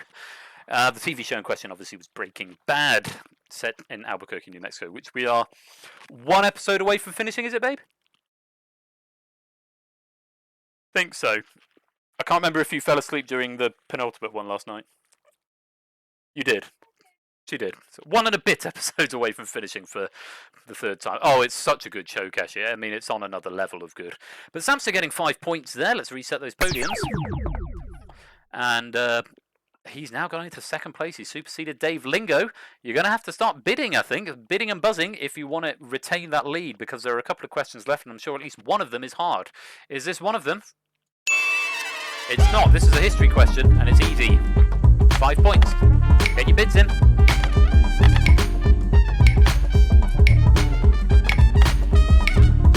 Just went on Connor. There we go. Oh, neither Samster nor Lingo are eligible for this question. Samster's bid low, as did Lingo, relatively speaking. Egg's bid up at 10. Dave up at 8, and Cetra at 7, 8 Minky at 6, and Dave and Clive on 5 each. 6 people eligible. Let's have a look at the question on history. What name was shared by exactly 2 of Henry VIII's wives? Egg fried cheese in there very, very fast. He's going for Anne. Is Anne the right answer? Yes, it is. 5 points. That's going to push you ahead of Clive's podium. Yes, of course, Catherine of Aragon, Anne Boleyn, Jane Seymour, Catherine Howard, Anne of Cleves, Catherine Howard, Catherine Parr. So 3 Catherines, 2 Annes, and a Jane. Well done, Egg. 5 points there. I'm going to push you up to the top of the bottom rung. Lingo, Samster, Dave, Apple, Ape, Matt, Egg, Clive, etc., Connor, and Vroom. Current positions. Monica, Erica, Rita. That's a bit of a callback to the pilot. Thanks, Dave. Let's have a look at category number 9. It's a sport question and it's a hard one. Get those bids in.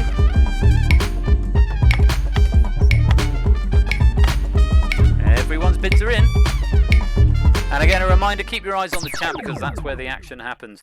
Matt the ref only bidding 7 there, which slightly surprises me. 10 for each from Dave and Egg, 9 each from other Dave and Apple, 6 from 8 Minky. Those 6 are going to be eligible.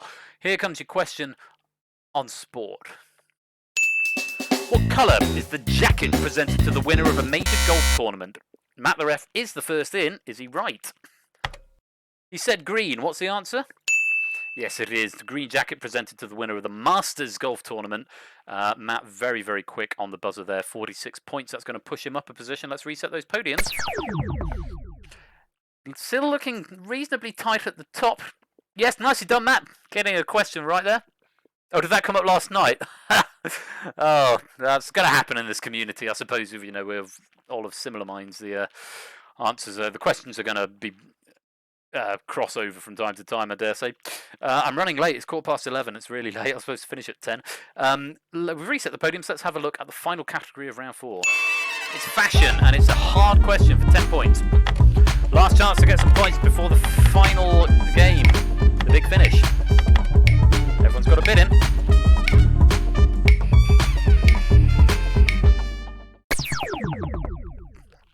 Whoa. Okay. Connor and Clive and Dave all bidding 10. 8 Minky bidding 6. Apple and Cetra only bidding 4, but still enough to get points, or to be eligible rather, for the question. Points if they get it right. Let's have a look. Can they answer it? Here comes question number 10. What was the first name of the fashion designer with whom we associate number 5? Clive of Legend, straight in there. I have a feeling, yeah, I thought you might say that, Clive. Very, very fast off the mark. It's not the right answer, I'm afraid. It's Gabrielle. Coco was a nickname. I checked and triple-checked this question. It's Coco Chanel you're thinking of, but Coco wasn't her first name. Worth a punt, absolutely. But it was a hard question, so the warning was there. Bad luck, Clive. You're going to lose some points, I'm afraid, and you're going to give points to a lot of other players there. Lingomania actually breaking the 3-figure mark. Yes, it's a trap! Absolutely. Vroom, grateful for those points. And Clive, you're going to have to join Connor in with 11 points in joint last place. That's the end of the round. Let's look at the scores.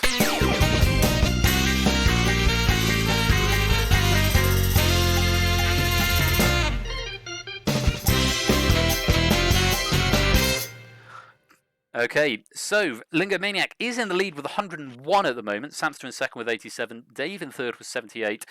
Saigo Dave is next with 68. Applecast 56. Matt the Ref 51. 8 Minky 38. Egg Fried Cheese 28. Vroom 16. Cetra 15. And Clive and Connor down on 11. Might have the tables turned, Connor. I remember you finished top last time, didn't you, in the pilot? Last time you played, going from first to last. Just shows you the swings of this game. Don't even know how many to bid, Cetra. Well, you've got a choice of 6, 10, 11, 12, 13, 14 or 15 are your options. Yeah, cozy down at the bottom. So, a reminder, this game has gone very well, and I am happy for the points of this game to count towards the average final. I won't count the last one because it was broken, but I'm happy for the points of this game to count towards the average final, which means you're not just playing for the top spot. How this is going to work across the next 5 weeks, we're going to play double episodes of Google That. That's going to be a total of 11 games that are going to count towards it, unless I do some spontaneous ones on a Tuesday, which I might do because I'm really loving this format. But if you, so if you're playing over the next few weeks, you average your points over the next few weeks. So basically, the points that you get tonight aren't the be-all and end-all. So if you're sitting at the moment, for example, I'm going to pick 8 Minky because he's on 38. 8 Minky might be thinking, I'm just going to go all or nothing on this category and bid everything. But bear in mind, that could be the difference between 0 points and 28 points, depending what 8 Minky bids here. And of course, those 28 points are going to accumulate into 8 Minky's average over the next few weeks, and the highest 12 average scoring players, and I'm going to have to go back and do some fixes to the code because I bought it and it was counting the test games. The highest average scoring players will go into the final, where there may well be a cash prize. Have to wait and see. But bear that in mind, that you're not just playing for the top spot. If you want to go for all or nothing, that's a perfectly valid tactic still. It's just something I want you to bear in mind. So, without further ado, we've ended the round. Let's look at round 5. Big finish. Let's all get to 0 so it still looks bad. Thanks, Apple. Well, I would have been thinking of not falling on the sword earlier. To be fair, 8-Mink, I did mention that earlier on, that it's a running thing. It's not just a battle for the top. Initially, it was going to be whoever wins each game is going to... The winner of each game gets a place in the final. But ultimately, I sort of felt that if you win a game, it sort of means you can't really play in the next... Well, you can play in the next games, and I'd just have to take second place. But it also... It meant... It fed into the all or nothing mentality. Come the final, all or nothing is going to be a very valid strategy. Don't get me wrong. But of course, it depends what other people are doing. So it's a big finish. You got one question, you get the category, determine how many points you're going to wager on it. Minimum of 10 up to a maximum of your current score. If you get it right, you get the points. If not, you lose the points. Simple as that. Let's go pre-question. I'll give you a few seconds just to look at your points to decide whether or not you're going to go big or go home, or somewhere in between. So calculating happening now. How many points do you want to get? How many points do you need to get in order to supersede the next person? Assuming you get it right, because that's the other thing you've got to bear in mind. How many points are you going to lose? Because there is still the bragging rights of winning. So, you know, lots of things to consider. If you're all ready, I think that's enough thinking time. You get the category, and then you'll get the question. So you're bidding anything from 10. If you don't bid, or you bid less than 10, you're automatically assigned a bid of 10. So Clive and Connor, not a huge amount of choice for you guys, I'm afraid. But minimum of 10 up to a maximum of your current score. It's a big finish, and here is the category. It's films described badly.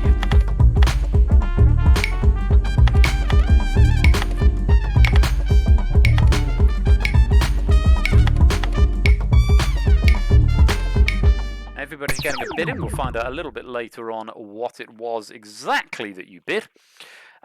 So, all that's left now is for the question. Films described badly. Apple Cars, I'm to lose my time to lose your bid. Possibly. Let's have a look. Here is the big finish question. In which film does a young girl talk to furniture before her father gets locked up for supposed mental illness and she marries her kidnapper? Some answers.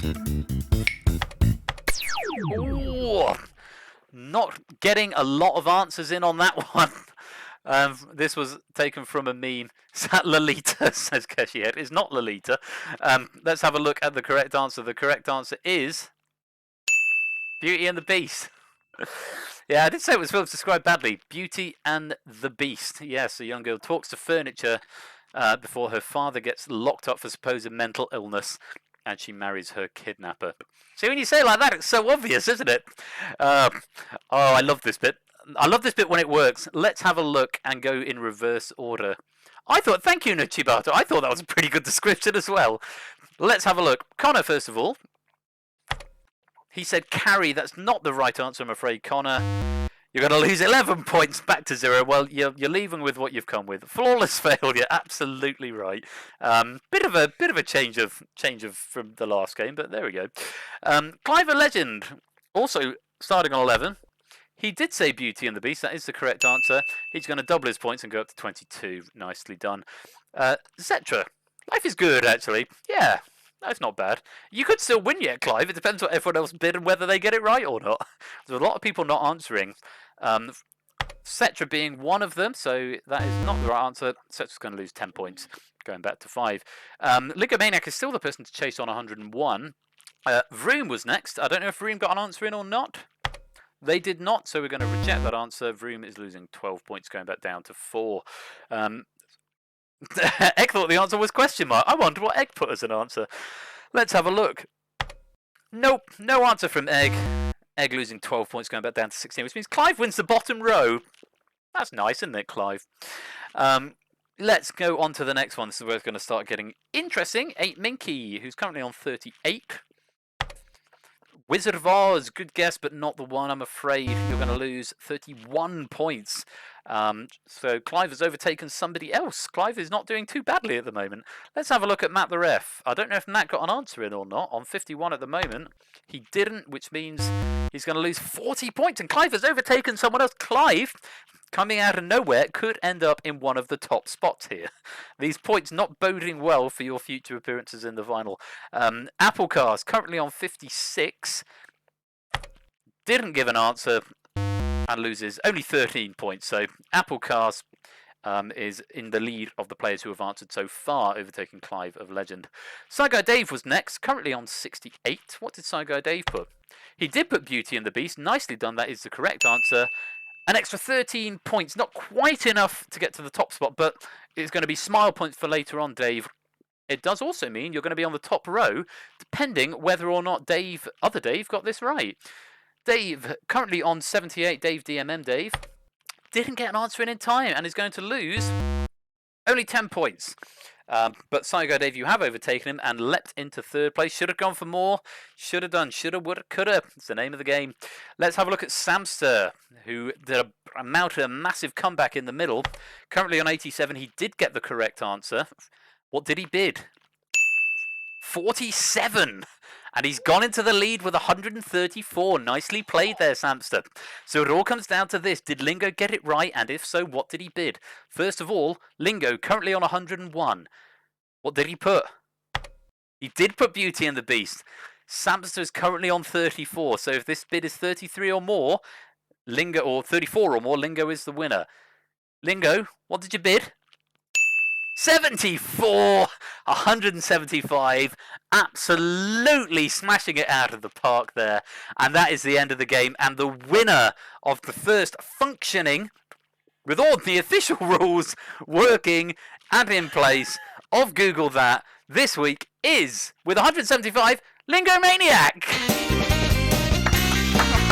Well played. Good risk, good game.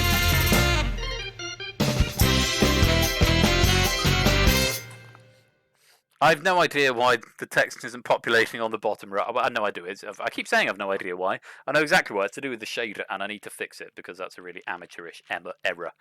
Sorry, people on the bottom row. Your messages are not being seen. Yeah, I'll fix that. So, oh no, rooms are being shown, apparently. Don't know what that's about. Oh, and so is a Matt.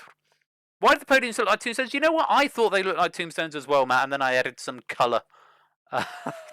They look less like family-friendly gravestones. Oh, they are weird. Or maybe it's just to do with what you're... Oh, maybe it's just to do with the particular message that you type. Etc. Try and type a message. Because it was working before. I don't know if it's to do with the shader being on a different order or letter, or if it's specifically to do with what you type. No, okay, so it must be specifically... So, 8 Minky... Okay, so GG. It doesn't like GG. Hey Minky, can you just type GG again, and I'll just have a look on the build screen if it's coming up at all, or if it's just a camera error. Oh, 8 Minky typed egg, and that's not coming up. Okay, so it's to do with the position of the camera. Certain words are shown and certain words are not shown, so I'll fix that. Another problem on the mounting to-do list. There we go.